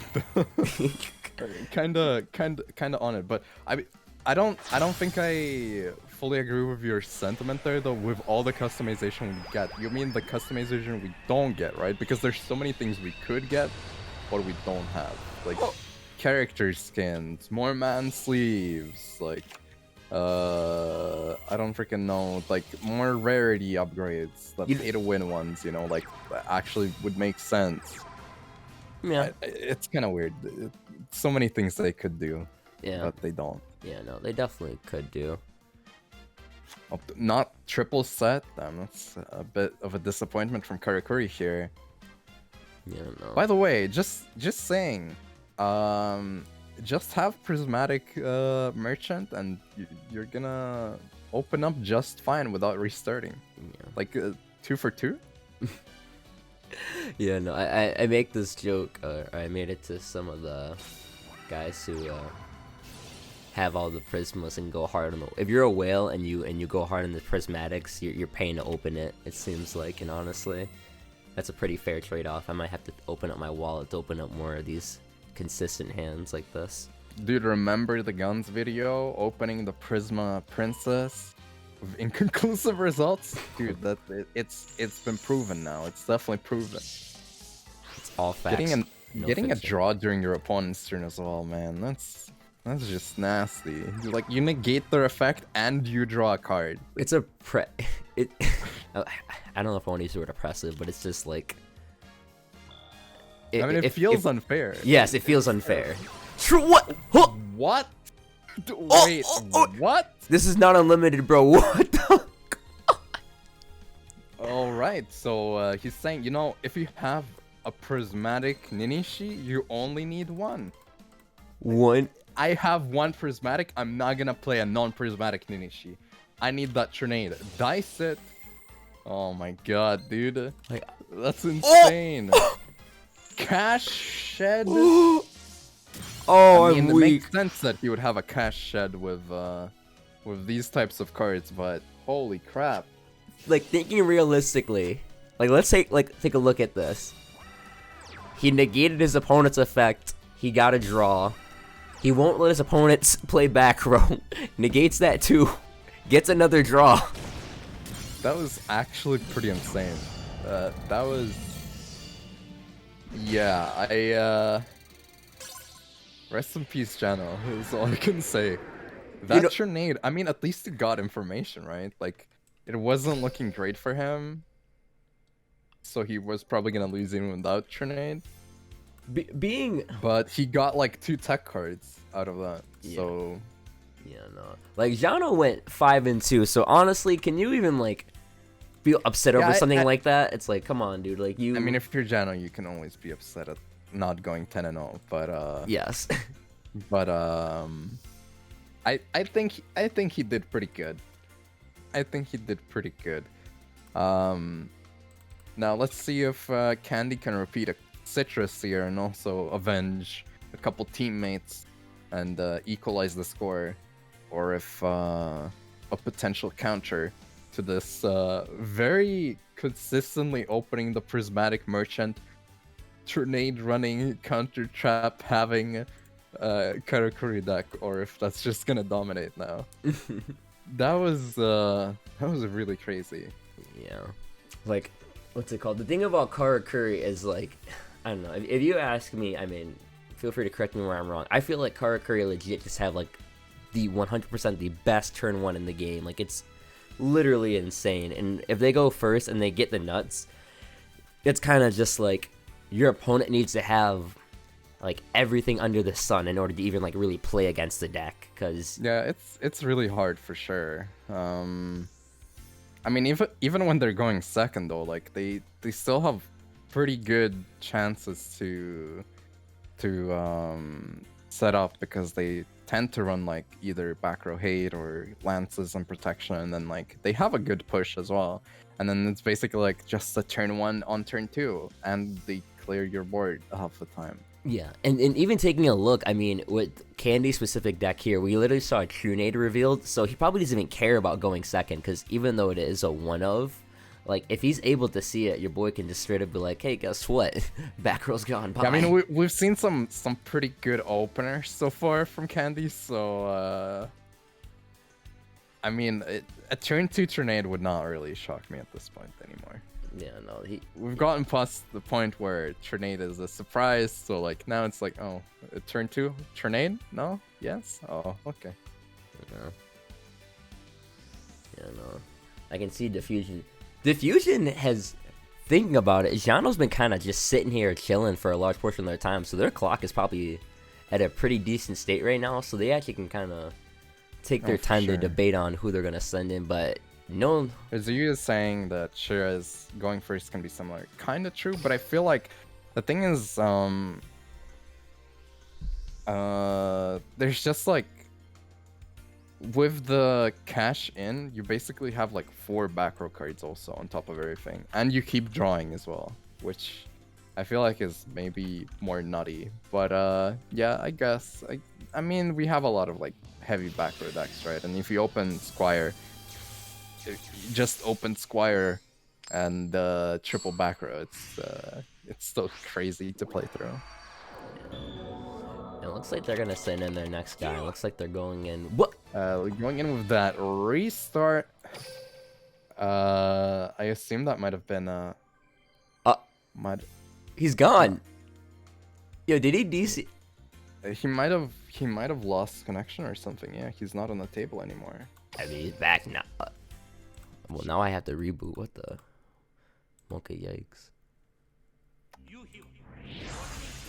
Yeah, I need to know what happened here, bro. Oh, they're back on the table and they're going in.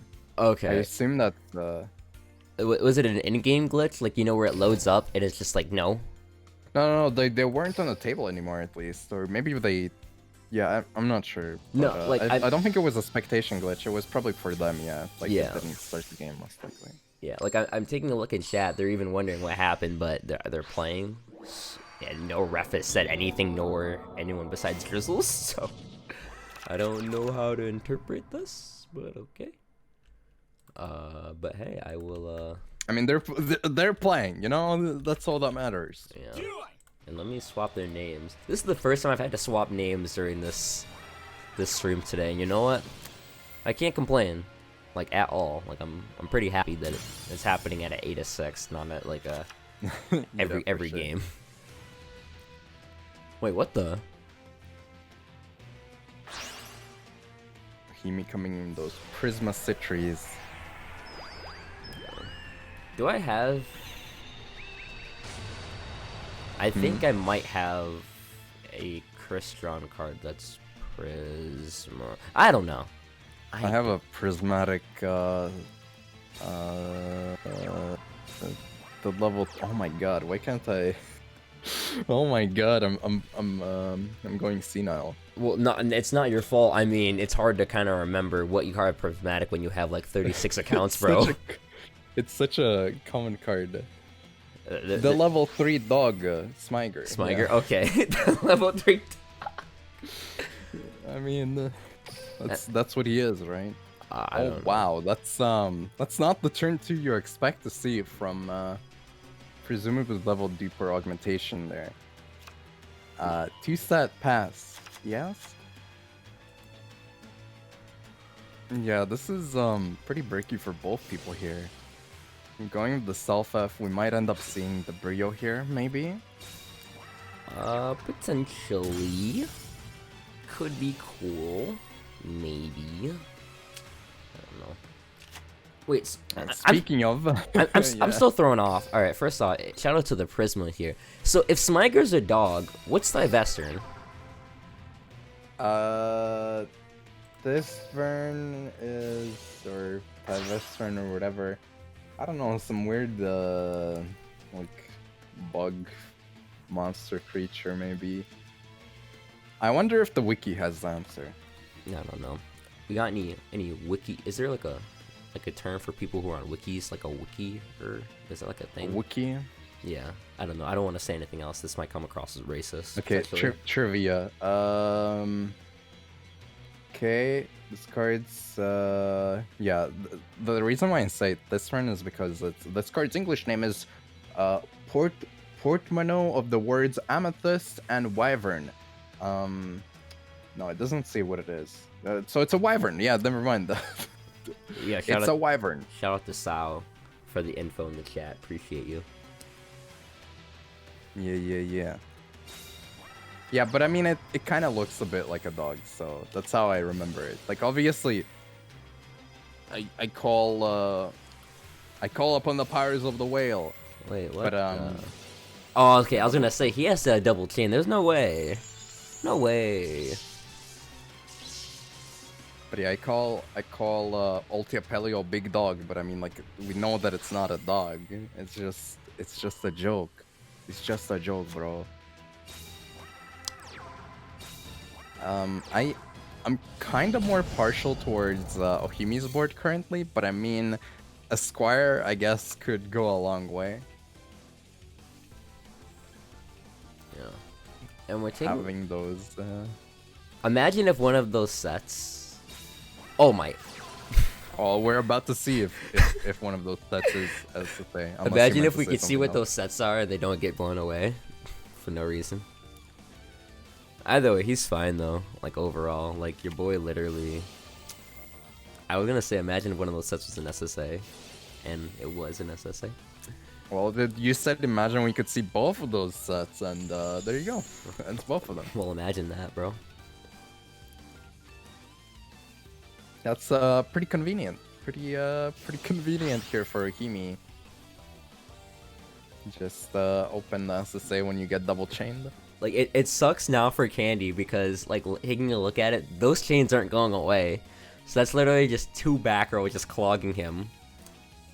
So his slots are filled. The SSA also, trap. yeah, chat also freaking out about the one tornado. I'm not sure anymore what deck we're seeing, and we might not find out. End phase Cosmic Cyclone. Oh. NIF in But I Cosmic think Pog that's Champ. just a cheeky Cosmic at this point. I'm very skeptical of a Kytroid and a Sphere being in the hand here. Kinda not a believer. I would get my DOTW Detective Emo out for the one time. Be like, because I'd be a little skeptical of that one. Also, thank you for the Prime Gaming. I don't know why on some channels it doesn't say it, and this is one of the channels just like mine where it doesn't say Prime Gaming, so it's Twitch Prime, but Taha with the 24 years of Prime Gaming saying Nif and Cosmic Pog. Or Pog Champ. Pog Champ. I'm really curious about the deck though. Yeah, no, he's got. I mean, I'm not. It's kind of whatever thinking about it You because probably don't play Shiro with Trinade, right? I don't think. I don't know. I mean, that happened. I think I'd. But like at the same time, like people would go, yeah, you don't normally play Karakuri with Trinade anymore. I mean, at the same time though, Karakuri are literally able to turbo into so many techs as we've seen in these last few games. So it's kind of like we shouldn't be surprised essentially by anything, but to that same degree, it's like you really play this like comfortably. You put this in your deck, but I don't know. We're just gonna take what we can get. Dude, I still need an answer for that last game. Was that a bug or what? Like, they just let it happen, and, like, no one answered. Like, at Wait, all. am I crazy? Was that still the Kara deck? Or That it was wasn't, right? That was the Karakuri deck. Yeah, that was Karakuri versus SSH rounds. That was the same deck they Oh won. my in god, Nifroth. I freaking bugged out. I think the restart, like, reset my... I was like, wait, he didn't swap though, did he? So it was still Kara. Yeah. For some reason, I was thinking of Karakuri with Bandit Keith restart. Oh, that was Yeah, I guess it was the same deck. I was like, wait a minute, wait, what? no, because now I forgot the guy who was it you. Was it Yusei or USA who played the Bandit Keith? Yeah, I think so. Yeah, yes, yeah, it was I because he went- lost to Jana with the heroes. Yes. Yeah. I'm just getting all confused. I'm gonna blame the restart and the game bug and the player name swapping. You know, everything but me. Yeah, no. And then So for anyone who got confused, I got confused. Sorry about that one. it's okay. We're all confused. Everyone's confused. It's fine though. It's fine. The Trinade just threw me off too much. I got blown away by the Trinade. Hey, Grenade! I wish I could do it like all day. Get down! He does it so well.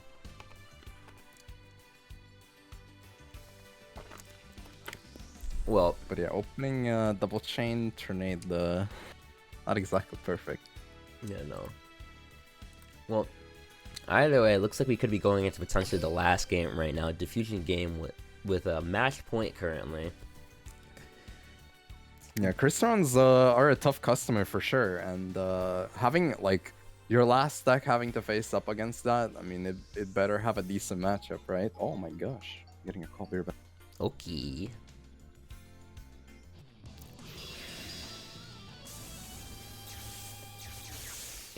Okay, so looks like we're gonna have an SSA mirror match potentially here right now.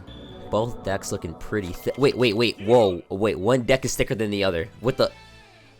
Ohimi's deck Wait, is better, I guess. How does this happen 2 times in a row? yeah, dude, I didn't even get an answer for the last one. Yeah, I'm still confused. Did that even count? I don't know. I'm literally Alright, just, they're going in. what is the? All right, I'm gonna give the benefits of the doubts and say it's just the bug where it doesn't load up, but I'm so confused still. Yeah, that's Like, are we not gonna acknowledge we just saw Mako with 20 cards? Like, what is he playing? balance. But I didn't even see a skill activated. But actually, we didn't even see a duel. So I mean, Yeah.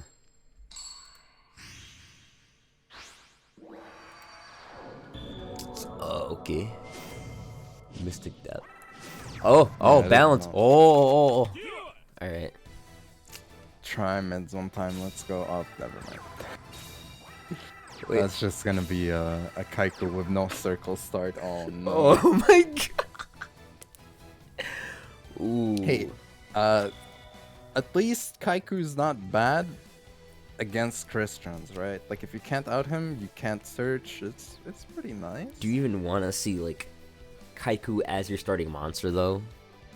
Like, I mean, a Kaiku plus a Dark Magician and a circle, add navigation. That sounds pretty good. no, it sounds better than that. A naked Kaiku though, Let's- yeah, not so much. That does not feel so good. None of these are rod, our circle rod Navi full combo with a extender back, a crazy back like a Karma Nut. But Meanwhile, we see the Undyne start. oh Oh sheesh. no. Ohimi says we don't even need to banish, boys. We're gonna pop to the top out here. Yeah, we don't see a wielder yet, but actually, I don't think we've seen a wielder today. I guess we saw one, right? Yeah, we saw one and got offerings. Yeah, that was in That's it. Lorenzo's game. Yes. Yeah. But that's about it so far. Going for that lock into machine type. It's, Cosmic Cycle not gonna give that. Not gonna give the search though. Yeah. So now I guess the question is, does Ohimi potentially have I mean, the thing is this, the whale is not going to get off the same benefits with the Umi being gone, but Yeah. at the same time, at least you would have something just to beat over that Kaiku. Because Dude, Cosmic Cyclone, broken, dude. All you need. And here comes the circle. Oh! There's circle. If there's a Dark Magician and the navigation, that could be insane right about now. Yeah. Well, he adds the Navi off of the circle, so getting the +1's pretty nice. Yeah, I mean, the face down has to be a trap card, unless he's not playing proper balance ratio. Yeah. Which I'm kind of doubtful of that. Also, Kaiku, OG card. When I played TCG, I mostly played garbage control, which means I played like a lot of anti-meta cards that didn't make sense, but I just played them because that's all I had. And Kaiku was one of my homies. That banish effect, pretty cool. Did you win a lot? In this matchup, it's pretty good as well. I mean, it's kind of scary maybe to banish, to be fair, against Cristrons because they do have that impact. Yeah, I was gonna say. I mean, but I mean, if you have setup here, then if he has nav setup like activatable, then I think he's pretty chilling, right? He could be okay. It just kind of is. I don't know. I'm assuming he's comfortable enough with his back row that he's like, even if he has impact, we're kind of just chilling. Yeah, exactly. I would expect. I mean, either way, I think you banish no matter what, though, right? Because you don't want to give your opponent a search option. Yeah. So in that scenario, anyways. Yeah, your boy was probably. Well, I mean, we already knew the face down, so your boy was like, "All right." Yeah, as well, if he saw the delays, so like he knew that it wasn't impact since there wasn't the target to summon before. Yeah. And getting solid use off of that dead sea self attack, so better than nothing, right? Yeah, to be honest. And then with the Umi gone, can go equal with Dark Magician. That's busted. 2,500. Yeah. I mean, it is also really cool to note that your boy does have the potential to. Tribute summon? Is that what you meant to say? Potential to tribute summon? Yes. I'm assuming we're gonna see. Actually, we don't need to see a synchro here. Essentially. Yeah, I guess we don't need to. And Illusion Magician from the hand. Yeah, that's probably gonna seal the deal here. I don't think realistically there's gonna be a lot of like defense. We didn't see any back row before, yeah, and it's looking real grim right now. I mean, Dark Magician still doing stuff, I guess.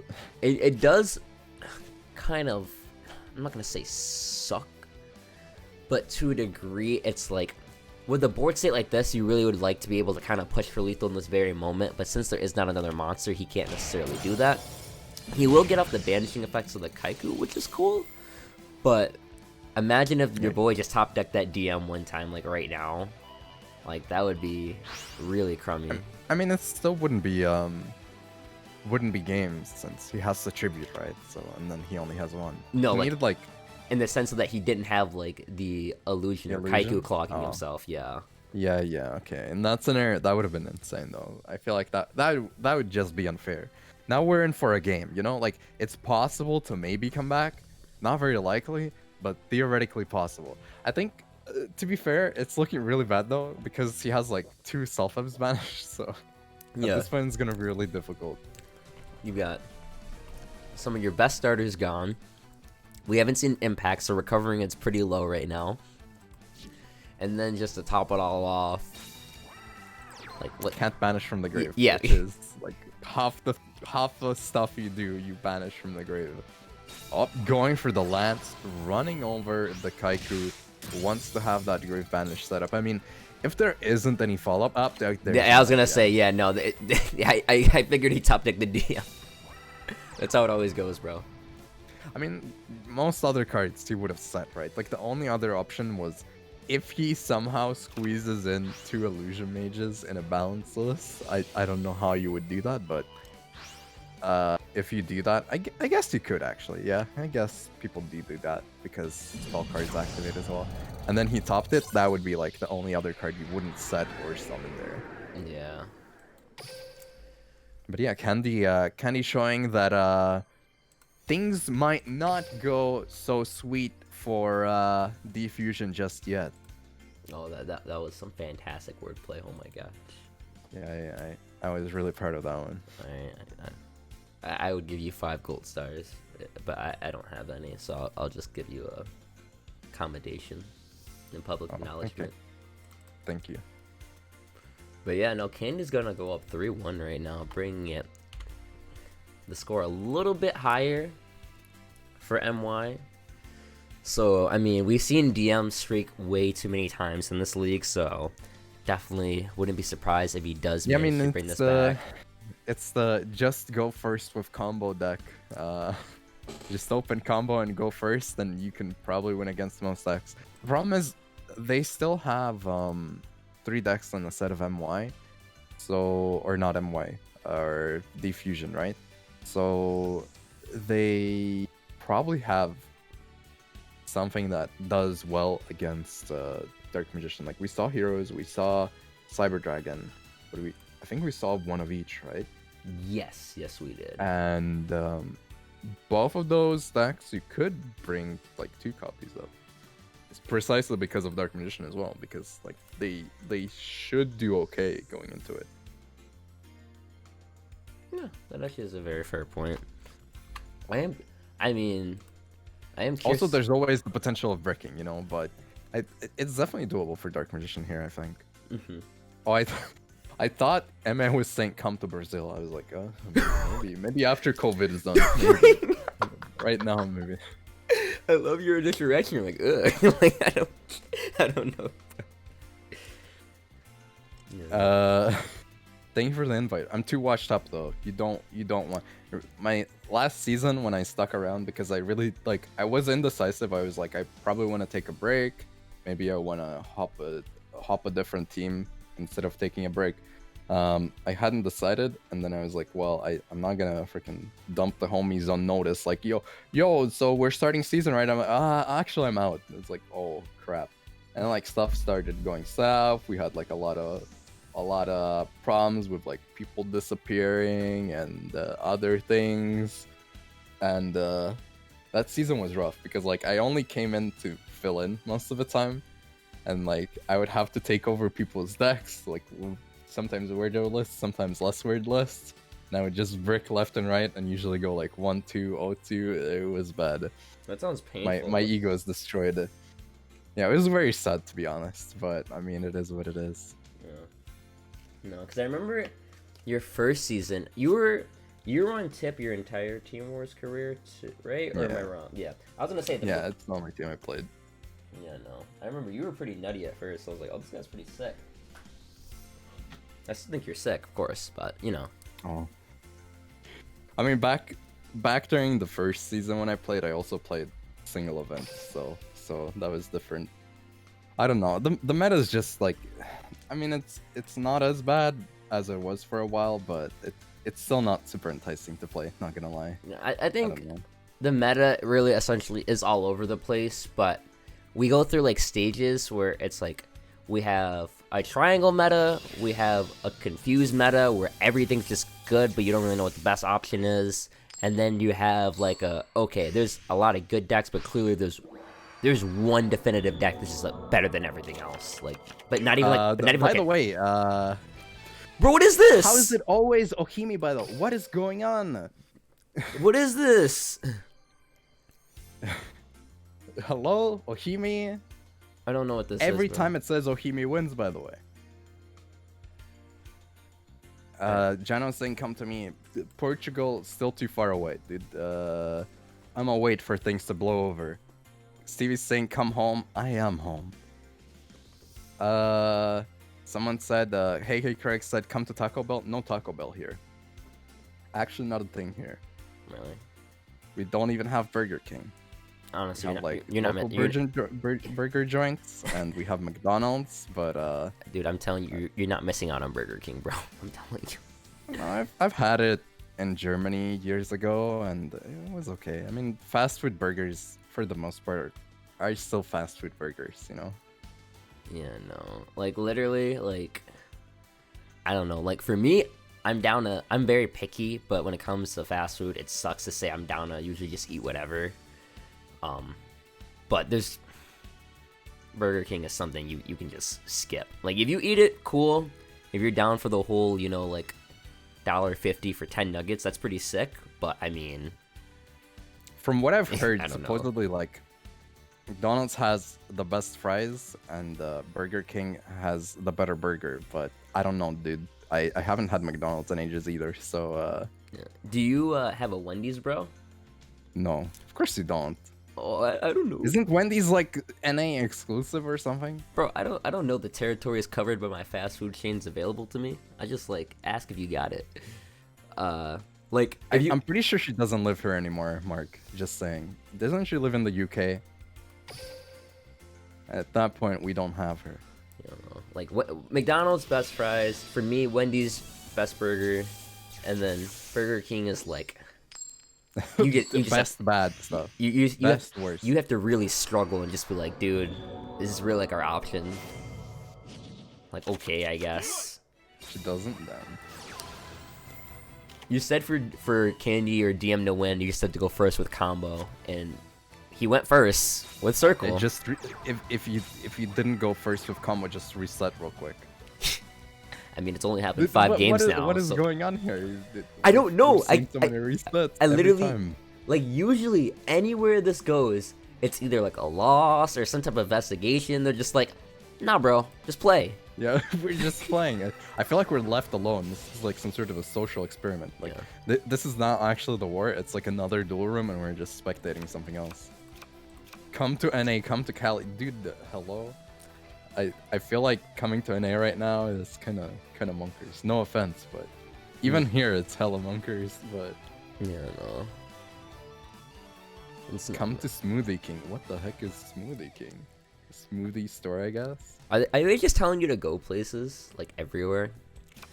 They're gonna be like, Nif, come to the corner with me, bro. What the? Jesus. Does he have a live Navi here, or what? Like, I want to see something happen. Like, there's clearly some type of debate coming from Candy at the moment. Vodka asking me to come to him as well. I Yep. don't know about that one. You ever watching Naruto? Naruto? Yes. Yeah, dude. I own the first volume in like the pocket book, or well, I mean it's not pocket size, but I have like a German copy of the first volume. I was gonna say, you just make shadow clones for yourself and just like, blah, blah, blah, blah. Just, like, poop everywhere, you know? Dude, imagine me not knowing of Naruto. That's like mainstream weeb stuff. Hey, dude, you'd be surprised. Like, there's like a new guy who we've been hanging out with lately. Dude, he doesn't play Yu-Gi-Oh then. No, he does, dude. He plays Yu-Gi-Oh. You play Yu-Gi-Oh, you're a weeb. And I'm sorry. Like, even if you don't watch anime, you're a weeb. You know of Naruto. He knows of it, but he's legit like never watched it. I'm just like, oh. Only excuse is either you're like going hella old school, or he's lying. You know? I don't know. He's something. Dude, the Megaroid City recycle here is insane. Yeah. Still kind of awkward though with the Kaiku on the board, but Yeah. he's only 12. Oh, I mean, okay, yeah, that's another. Maybe you're too young. He's like, but I know Boruto. There we go. 14. But yeah, no, he's pretty young, dude. No cap. Oh my god, Peter. Jesus. Alright, so another circle gonna be activated here. This is kind of awkward. That like an extra summon as well. If you okay, double Kaiku by the way. That does explain why he opened Kaiku before. But what are the ratios here then? Like you probably play triple DM, right? You play double Kaiku. You still play Rod, right? Yeah, I mean, that's already like 7, 8 with illusion. I guess only one illusion mage then. I mean, with him running the double Kaiku here, I guess we wouldn't be, or the two Kaikus we know of, I should say. I'm not too surprised now, considering how we did see the one Kaiku opening with the back row versus Ohimi initially, and it's the same matchup. Mike's saying, I just saw this double Kaiku list on Twitter. Yeah, that's how it goes usually. Like, walk in and like on Twitter, see some funky lists. I was gonna say before, if there's not an extra summon, you could like maybe pressure. You could Kaitroid the Kaiku attack and then say like, well, you could poke me, but you proc D-draw then, so you probably don't want to do that. But now it's like, it's kind of annoying. With two Kaikus, they can poke without proccing D-draw. They can choose to proc it if they want to, but they probably don't, and they didn't. Yeah. Every Roid card except the field spell. No, there's UFO Roid. That's a box card.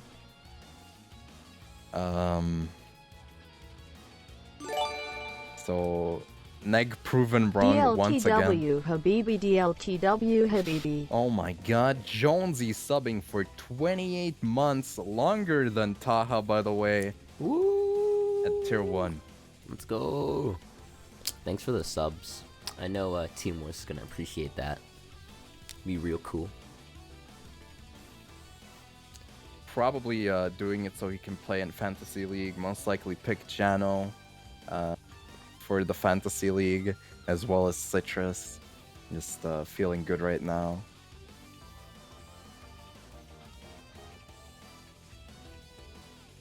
That's why Sorcery Conduit is better skill. No one would trigger Destiny Draw. I mean, sometimes people do, but yeah, most of the time, like, sometimes they get baited into it, rather, you know? Like, you don't expect it, but then it's like, oh wow, they had this to defend themselves, huh? What? No! I'm just rather, I'm showing off how great of a tenure Jonesy has. Yeah. You think we're gonna see another invocation here? The thing is, he took a while to kind of think about that play, so no. Like, I would assume that, honestly, if you had you would assume that a negate would come out, right? Like, yeah, no, like Wall of D1 time? Like, he has the negate, he knew he went through that, so I'm assuming he was like, okay, let me do this, if it goes through, sick, if not, then your boy's pretty much got the back row, potentially, to help protect himself. I mean, that's looking pretty bad. There's also a pretty good chance we're gonna see a tribute play here, so I don't know how I feel about that. No, I don't know. It could be. There's no more live negates at the moment, unless we see like a third navigation go to the graveyard at some point.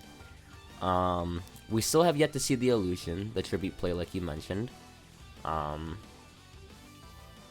don't know. A few things could happen. The only thing that's really kind of clutch here is the fact that he's got the vanilla. So it's not like any chains back there are going to do much for him, you know? Yeah, the fact that he decided to pop the Alistair is potentially implying a Fiendish Chain. Because, I mean, it's really hard to come back. I guess alternatively, you could probably just hope that you draw into another Alistair and get another invocation if you survive, right? And then, because you can't banish from the grave, so you have to use like your hand and board for the fusion, which is really, really rough sometimes. And he already has like that invocation Alistair and grave, so yeah. And what sucks, how that goes. What sucks even more is the fact that he does have the other Kaiku that is chained up. So although we know he has the Kite Road in hand, it's not like he's gonna really get the secondary effect of using it in the graveyard. So it's like potentially. Yeah, exactly. It's difficult. I mean, as I said, he does need like another chain pretty much to like even potentially do anything. And then there's the looming threat of a probable tribute summon, which I feel like, yeah. I was gonna say also not even that, the fact that he set another back row, so like it'd be sucked. Imagine if he clogs himself here and can't even like. I mean, he could use the Roid spell, but yeah, but still, yeah. And here we go. the banish comes through. Floodgate on it. That's pretty decent, but I mean, you still have the Kaiku problem. I already last turn I was thinking, what would you tribute? And I think you do keep the Kaiku, right? Like, there's no way you don't keep the Kaiku. It's stopping too much right now. Yeah. Potential like invocation top deck is not enough. At least the chain is like freed up now, and you can just one get a search and two free up your back row.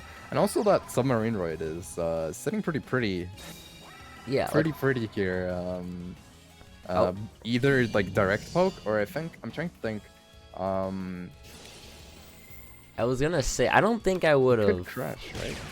So, technically, yeah, but there's not really a need to, because he has that 1800 defense. So I think there actually is a potential need to, because there's 2 cards on the board. And you know what you can do with 2 cards on the board? So even then, the tribute, yeah, could be allegedly kind of scary. But even then, without really having a live negate and 8 cards left, it's only a matter of time of him legit just being like... But see, Oh! like Illusion Mage? Wait, no. That's... We mentioned Chain. The Chain could be here. Okay, true. Do But, okay, Chain would be huge. Floodgate is what I expected. Chain would have been huger. Huger. It's huge! Oh, I guess it doesn't resolve, yeah. Yeah. Flood is just as much. But I mean... Like, look at... Actually, never mind. Imagine I you're- don't know what I'm talking about. Like, anymore. second invocation from Ohimi literally just puts him in a way better position. Like, and... Oh, Submarine Road, he has another one. So he's playing... That's his third, correct? Isn't it the second? No, it is the third. One in field, one in graveyard, one banish. It's the third. Oh, yeah, you're right. Yeah. Yeah. So, like, legit, he could go sub beatdown. It's actually looking pretty scary, yeah, considering that there's, And there's the oh chain. my gosh. Another chain. There's already, like, 2 Dark Magicians in the graveyard, right? And Illusion Chain already had it. Oh, boy. The only thing is... We've only seen 1 copy of Rod, right? So there's still a Rod to summon from the deck. And So- also, I guess, yeah, he can just add from the grave. Whoops, it makes sense. Yeah, that's set up ready now. Yeah. And we're back to like Dark Magician threatening stuff here. It's still, yeah, it's kind of scary, but it still sucks to a degree because he has the 1 Kite Root in graveyard, the 1 in hand, and yeah, he can start setting up some type of clearance, but again, dude, if we say, Sooner or later, we do expect to see an Invoker, right? oh yeah, Like, for sure. Unless he's playing 1 Invocation, but I think this build, like, generally, when you're playing a deck that relies on Invocation most of the time, you do tend to, like, play 2 Invocations, right? Yeah, you kind of have no Invoke Neos choice. was a bit of a difference since you had the Neos part as well, at least. Okay, navigation coming through. I did like look through because like I saw the 800 swing with her from the sub. I was like, wait, yo, does your boy not have any more in the deck? But Yeah, gets the tribute off the face down spellcaster because tributes most of the time allow that. Except when And it's some weird why effects. he- like that. I think I would have hit the monster more than the back row. No, I think it's fine because you want to keep the negate for later. And like you can start burning the Kytroids either way, right? Like you're not really looking for it to attack him with Rod. I'm just thinking either. about like DM as a whole. It's like we saw the floodgates and we saw the chains, and it's not like the floodgate would have been whatever, but it's not like a chain would have really been threatening to him. Like at anything. I think a potential invocation though is looking hella scary, especially with Kakaitis, right? Like, there's no out anymore yeah. for it. Like he's spent, so I think it definitely makes sense. There's always like a potential like cheese wall of D or something, you know, like or just a card you didn't expect necessarily. I think it made sense. Like obviously it's not super likely to see anything that's super dangerous for a Dark Magician being a normal monster, but I think better safe than sorry, right? I guess, yeah. And still looking really strong, especially considering that like there's only one invocation left as well, at most, if any. Yeah, no. At that point, like that's pretty much the only answer you could give at this point. Like, realistically, thinking about it, if he negates the one invocate or the other invo, if he somehow magically plays 3, he essentially could kind of just sit here. Like, Candy could essentially just kind of sit and not do anything. Yeah, for the deck out, of course. Yeah, he's literally got one card left, so it's kind of just like, okay, what does he do here? Also, replying to chat, no, we haven't seen any witchcrafters out there. And no, for today I'm planning to chill. Tomorrow is usual Sunday stuff. And here comes the negate. Cosmic Cyclone on own invocation. To avoid the negate. Nope. Activate Megaroid. Haha! You've fallen for my bait. Now I'm gonna activate my other Megaroid city. Now Ohimi's just showing off all the cards he's got. He's like, okay, you got me. Red-handed. This was my deck. Insightful. Very fun and interactive. Proccing the Destiny draw for next turn to draw whatever card he wants from the remaining deck. I would have I mean, okay, maybe better not to do that, right? Especially when you're like you're pushing for the last 3 wins. But I would have been curious if my opponent would activate D-draw there, and I would have at least deliberated passing turn there. Yeah, in my opinion, I mean, I don't really like to scoop in Team Wars because I think anything can happen, especially in any format. You never know, like a misplay or something could happen. But literally, like in this game specifically, we've seen about 5 game bugs, quote unquote. So it's like, come on, bro. Imagine if just like all of a sudden he just DCs right there, disconnects. I'd have been like, oh yay, we win. Yeah, but okay, to be fair, I think this is one of those scenarios where it's confirmed lethal at that point. Like you know he has 1 card in deck. He has nothing on board except the field spell. I think at that point. Nah, Team Wars doesn't even care about that. They're just like, if you DC, it's a loss. You could have, I'm pretty sure, like 1000% lethal. And it's I think if it's confirmed, then at that point, like if it's guaranteed and it's not like it's a DC, then at least it used to be that way. Then you get a win. Any refs in the chat? Yeah, I need to clarify this for us. Where's Buns? I don't know how to read the rules. Buns22. Where is he at? He's got a brain. Come on. I need Bunsy. Welcome rules? No, those are different.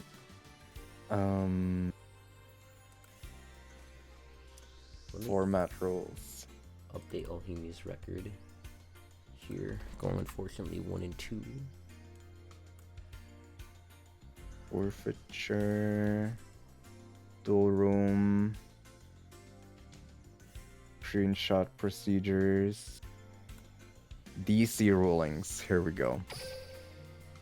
In the event of a disconnect, the disconnecting player will receive a game loss. The referee will determine one of 2 outcomes from the screenshots and information provided. If evidence concludes the disconnect to be definite, the referee will see fit to issue the result determined by the duel room. Disconnect is indefinite at the referee discretion. Frequent near disconnects originating from a player will result in a game loss being given to the player. Screenshots may be... Okay, so they actually don't talk about it. Yeah. So I think the keyword there was discretion. So maybe the ref would be... So the ref is kind of the determining factor in this case. I mean, it is, yeah, but... Yeah, but majority you can see right there. It literally says if you DC, you're just donezo. Unless the ref is just like, oh, I'll be nice, you know. But I don't know if that's going to really be the case. Or I haven't seen that be the case, so...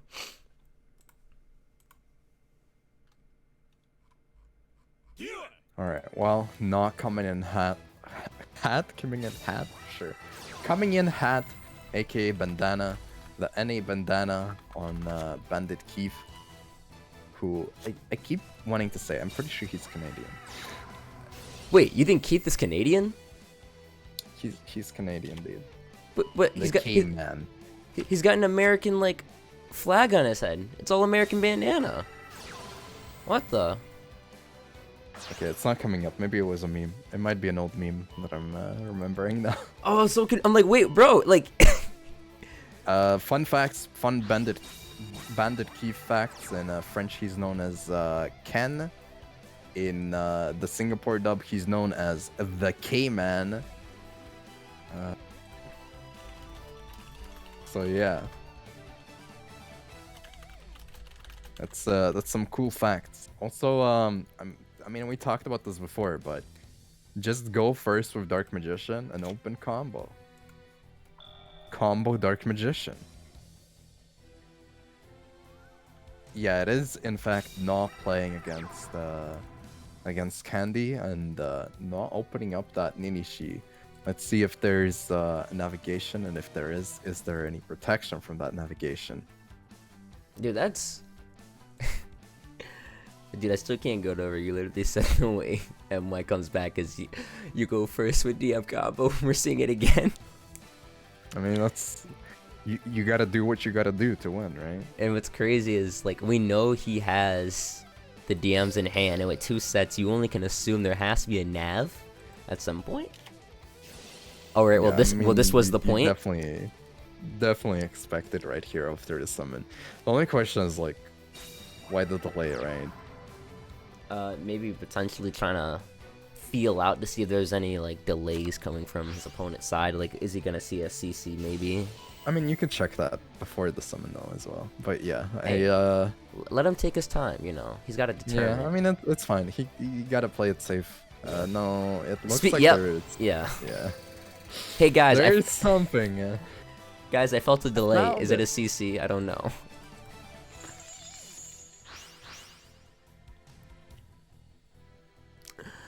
Oh my gosh.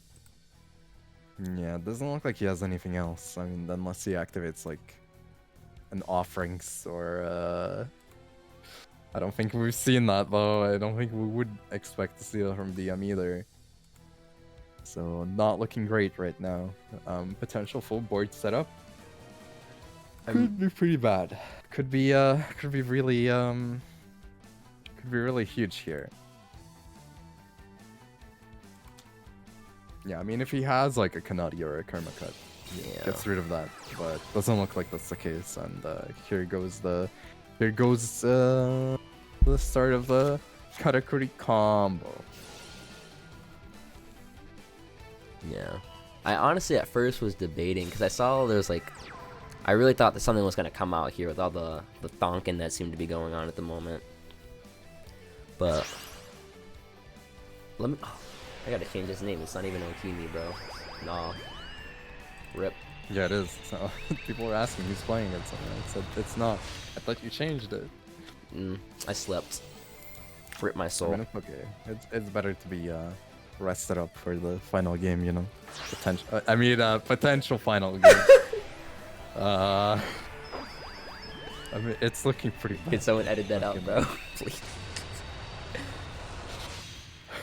It sounded like a Tom and Jerry sound effect a bit. Yeah. I see people read the chat saying, "What's the set?" Honestly, you know what? Do we know? Wall of D. Is he? Wait, he put the Komachi in attack. Is he gonna go Star Eater? He can't. He's Oh locked wait. into Oh Earth no, he Machine. can't. He can't. Yeah. Oopsie. No level 11 Earth machines that we have. One Then time, let's go. I'm curious. Oh wait, no, he. Huh? Oh, Yeah, that usually tends to be the case, though. I feel like, yeah. that's actually really sick. Then again, I guess he drew into it, right? Wait. Yeah, maybe. Yeah, I guess so. Because if he did have it, he could have, you know, just summoned an attack and then activated. But now would not make a rookie mistake like that. So Yeah, no. I'm pretty sure he drew into it. I'm gonna raise my hand and admit I wasn't fully paying attention whether it was the topic or not. Well, the hand keeps shuffling anyway, so it doesn't even really like matter too much. No, I mean from the draw, it doesn't shuffle from the draw. Oh, from the draw, yeah, no. Cosmic Cycle coming through. We're gonna see another Illusion Mage summon. No, because then he probably would have, you know, done that in the end phase instead. Mm-hmm. Why is there a delay?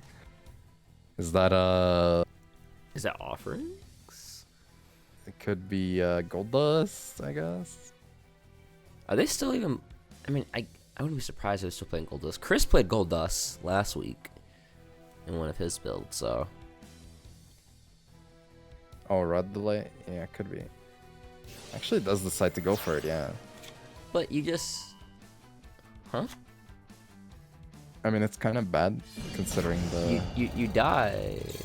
Oh, no, you don't. You already swung. I Yeah, guess. yeah, he already swung, but I Yeah. mean, I guess it's the only way for him with his hand to like attempt a comeback here, but it's looking pretty awkward. Yeah, I don't know. Like we know he can swing into the tuner here, which could be kind of cool if you wanted to, you know, go ahead and poke for 1600. But we also don't know what this back row is. Yeah, also swinging into it though, it gives a draw. So. Yeah, I mean, it literally just depends. Do you really care that much about poking for what 1600?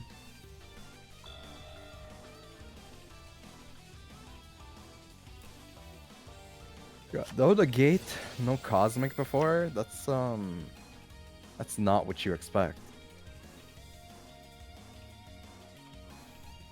And with 200 life points, I guess my question is, does your boy have like the back row to like protect? Like, we know we saw the nav, but does he like, you know, have something else that can be like, you know, Yeah, helpful? it's looking pretty bad. Unless he has Wall of D. Dude, Without Wall of D, it's looking not that good. I don't know. Well, it could be pretty beefy right now, not gonna lie. I mean, I guess navigation plus like a Canadia or a Karma cut or something, right? Yeah, like, it Not could. impossible. Yeah, it wouldn't be impossible. It could also be kind of nice for him, but we still have to take into consideration the fact that, you know, Na also does have 3 cards in hand. Yeah, very much so. Yeah, well, 2 now. 1. Well, Oh, he okay. has 1 activatable card that wasn't worth activating beforehand though, so that could actually end up mattering here.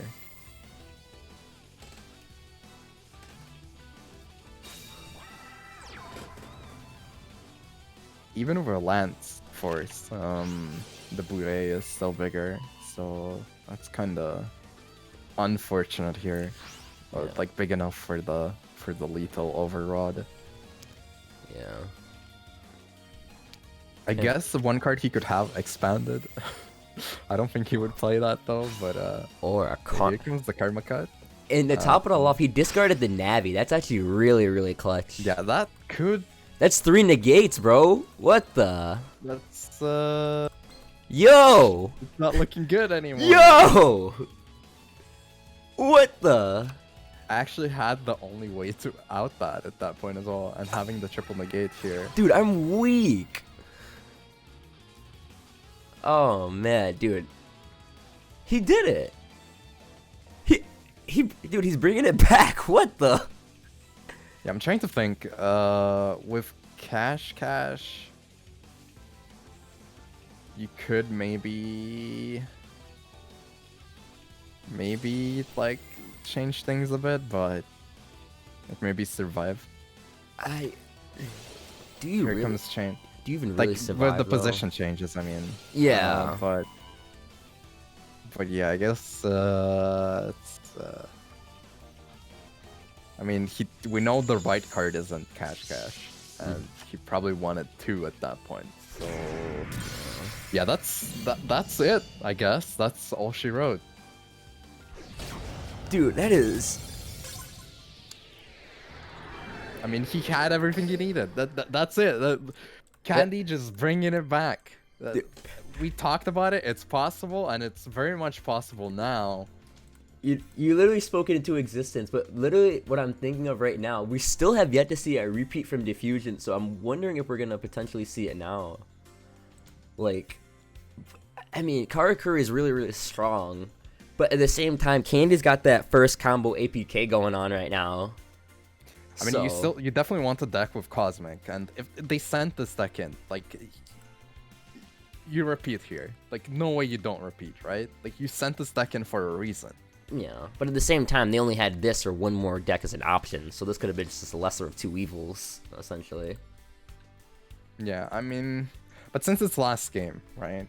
Yeah, you felt this was your best option. You repeat. And they don't see a scenario where you don't repeat here. Yeah. That would be really odd. Yeah, it looks like they are gonna opt to repeat here, which is pretty good. So it looks like the final repeat's gonna come out in a 9-9 game. Oh my god, dude, this is crazy. All right, well, it all comes down to. All right, come on, RNG. It actually doesn't even come down to the coin flip, but I think it is really huge here. Oh, he's going second. Oh yeah, that's I mean, now both players have the chance to break. Yeah, that's roll for break check. Dude, honestly, I'd be so uncomfortable in this situation. Like, dude, that just sucks, bro. Like, hard. Didn't reset. So, Okay, has promising. the merchant. Okay. Yeah, that's looking pretty bad already, to be honest. Like, I mean, just spamming out the board. I guess we did see Karma before. So Karma allows you to, like, clear the board later on as well, but it's kind of difficult.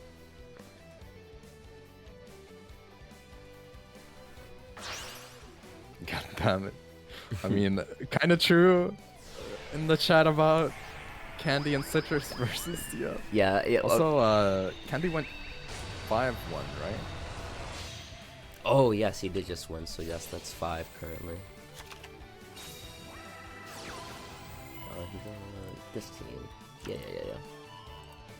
Yeah, no, this is the Citrus Candy show.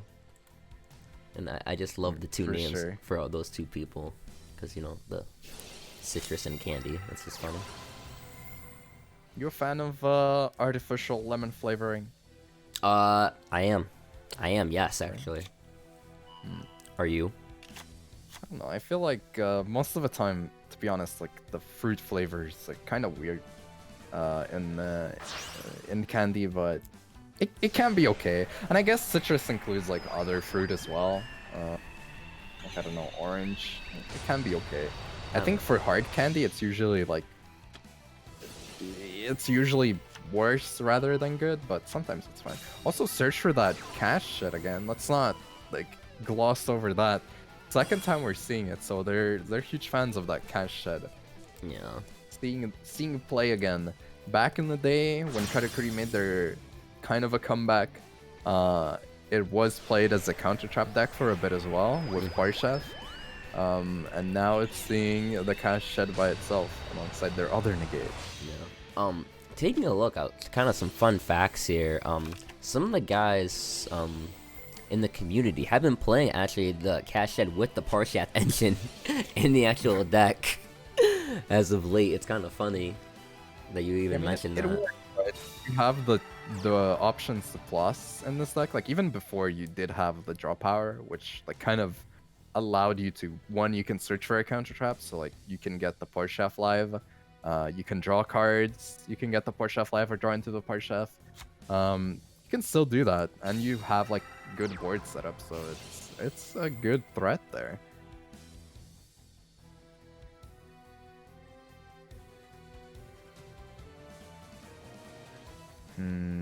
Yeah, it's looking pretty rough, but he does need removal for that cash shed.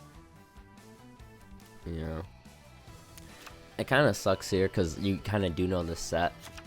I mean, he could have mind gamed him, right? Set Set Cosmic. set Just Cosmic. didn't set the cash shed. Imagine he just set the search spell. What's the name of the one? Cash. Oh, Cash is what it's called? Yeah, Cash. Yeah. I think, right? I don't know. There's I Cash, have to- Cash in. Yeah, it's cash. Yeah. Well, he negated the circle. He really cared about the banishing effect, clearly. I mean, it's really hard for Dark Magician to get over anything with 2,501 attack, you know, or defense. Or well, actually 2,500 defense is enough already. So, it's that's already 2 monsters you have to get rid of. So you have a karma cut maybe, but what then, right? Like there's still more, and afterwards you can set up another big one probably. So it's pretty rough. Yeah. Already 5 cards in the hand as well. Like has as many cards in the hand as his opponent has in general. After having like searched for a negate and used it, like it's just insane. And activating the Necro Valley, no more negates if anything. Oh sheesh. A lot of tech cards coming in here for the Karakuri decks. Just trying to have like those good matchups, I guess. Yeah, no, I mean, think about it. Like, it's like you mentioned, your opponent, he literally, by turn 3, had 5 cards in his hand again, completely replenishing it, essentially. So it's like, with the deck that can turbo out this hard, why would you not even just be like, whatever, I can go ahead and, you know, just play whatever text I want. Like, you got the slots for it. Yeah. I mean, it definitely is, isn't that weird to see them. It's more so the fact that I don't think we've seen Necro today, right? But we've seen some other spicy techs, so it's like, what other stuff are they playing here, right? Like, yeah, we've seen Trunade, we've kind seen of an Chain. interesting choice in the running over illusion. I guess Cosmic Cyclone, I think we did see it, so I guess technically there's potential value in that illusion magician. Like if you cosmic the Necro, but I feel like could have also gotten rid of Dark Magician, but in the end it doesn't really matter that much here.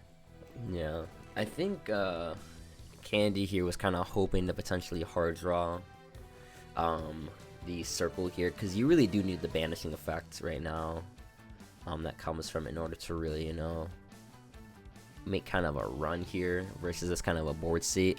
Like your negates. I think we can probably call this one at this point. Face dump karma removed. Even with the karma, it wasn't looking good enough. You only remove 1 card and then you're in a top deck situation, pretty much. It's I think this one's like pretty over, unless we end up seeing the card that I keep talking about as like the cheese out wall of the. I don't think that this one's very doable for Dark Magician anymore. Like, going first was so huge here. I think he even had everything for setup, right? Yeah, no, this was Ookie Dookie, plain and simple. Like, not even his fault, but he couldn't do anything, really, in this position here.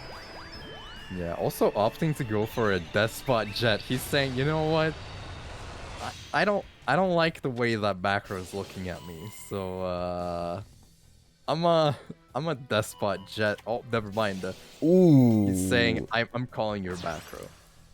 Going Despot Jet, popping itself, popping the Dark Magician, adding Dark Magicians from the deck to the hand.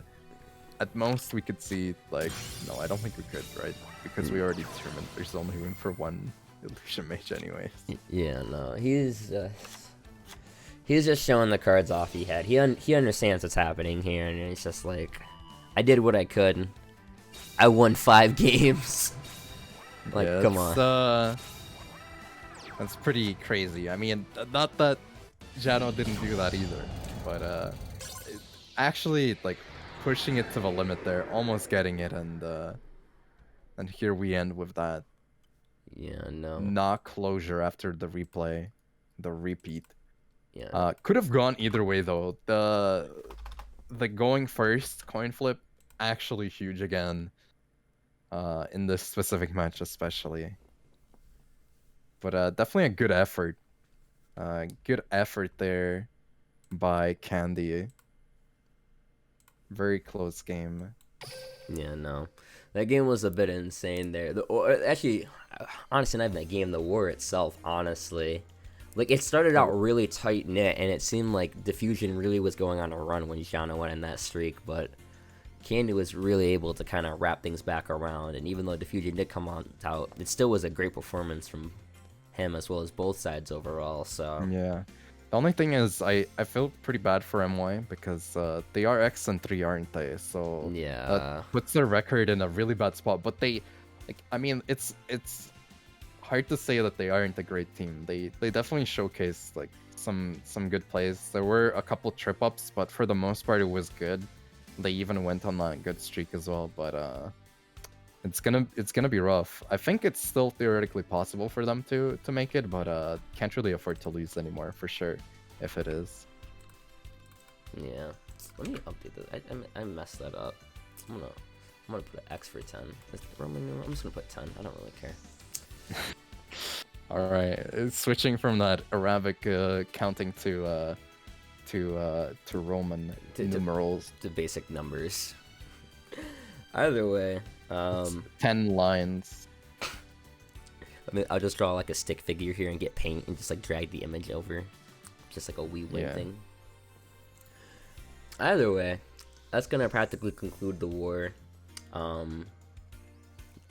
Pretty much. First off, thank you Nifroth for even casting with me again. Like I said, this was probably my first time doing with you, and I had a blast. This was really fun. I definitely. Yeah, thanks for having me. Yeah, no, I definitely appreciate it. I know chat loves you, the community does, so it's always a blast to have you out here, man. So hopefully going forward we can definitely get some games in and do it again. Congrats to Diffusion on winning, increasing their record to now 3-1. Very good job. Shout out to some of the MVPs from today. Jano going 5-2, Citrus going 4-2, and Candy almost clutching it out with a 5-2 final record. Very good. We saw a lot of spice, some interesting plays, text, cards, etc. Yeah, I think the Trinade and the Karakuri especially was pretty unexpected at that point. That was something to see. That was like, you can't play that. It's like, well, I can. Yo, what the heck? Your deck isn't supposed to be running that anymore. Yeah. Alright, final remarks. If you guys are not doing so already, please go ahead and give the Duel Links Team Wars channel a follow. Support the casters, the streamers, those in the community, etc. Specifically one of them here, Nifroth, regular streamer / I mean, I've mostly been trying to latch onto at least a co-cast per week, but yeah. Right. Hopefully I'll get to the point where I'm like, hell yeah, meta's poggers, let me cast the game. Alright, well, if that's the case, I'm definitely gonna try to snag you up another point in some time, so that'll be sick. If you're subbed or want to go ahead and get involved in the other Duel Links Team Wars events, definitely join Fantasy League. Very fun, intricate, interesting way to kind of keep things spiced up here. Oh! We got a sub. Yeah. Cool. That scared me. Oh, Pog. Thank you, Tag, for the tier 1 for 26 months. Pog. So yeah, get involved in Fantasy League. Shout out to their Twitter, !Twitter in the chat. Give them a follow to keep regular updates on social media about what's going on in the league, match results, etc. Join the Discord if you can, and if you want to support the refs or other people, go ahead and donate. But those are my final notes. I'm not sure if they want to raid or host someone. I don't even think I have the perms for that. So if there is used to. I imagine I might still. I'm not entirely sure. I see you have a couple words going on. You got the mod role, so like I'd assume you can. Yeah, I used to have like a stream manager role, but that was a while ago in general, or like a pseudo manager. I don't know, something like that. Anyways, we have like a couple words going on. We have in the thumbnail a 3-0 for Duel Links Taiwan, I think. Yeah, versus Toon Squad. We have PDS for BZ versus Lost Tribe, which is in the middle right now. Thumbnail is 4-5. We have Hazy with Garuda versus Pharaohs. And we have Gian Stranger with Smogon, Duel Links versus Forbidden Ones. And we also have the Serbia with SEM versus INF, or Infinity. Take your pick. That one is almost over, so I don't know. I prefer usually rating ones that are either in middle or earlier. Let's go Because, for the like- early one. Let's go for Earliest one is Jian's game for Smogon versus Forbidden Ones. And then Aichan's game is also like pretty early. I think like game 4. Jian's looked like game 2, at least in the thumbnail. And then there's like a game 6 for Hazy and game 9 for PDS. let's help out Gian Stranger. Let's help out Gian. Alright. He does a lot of the graphics and other cool stuff. Let's give him some support. And before I can't do that. Oh, it's working. All right, we good. It works. All right. I'll just wait for this to go through, and then we'll be Gucci. All right, I'm clicking on it because I have the power. But thanks for tuning in with us, guys. I had a lot of fun. I'm glad we saw some spice as well and some quick matches, and a close finale there as well. Yeah.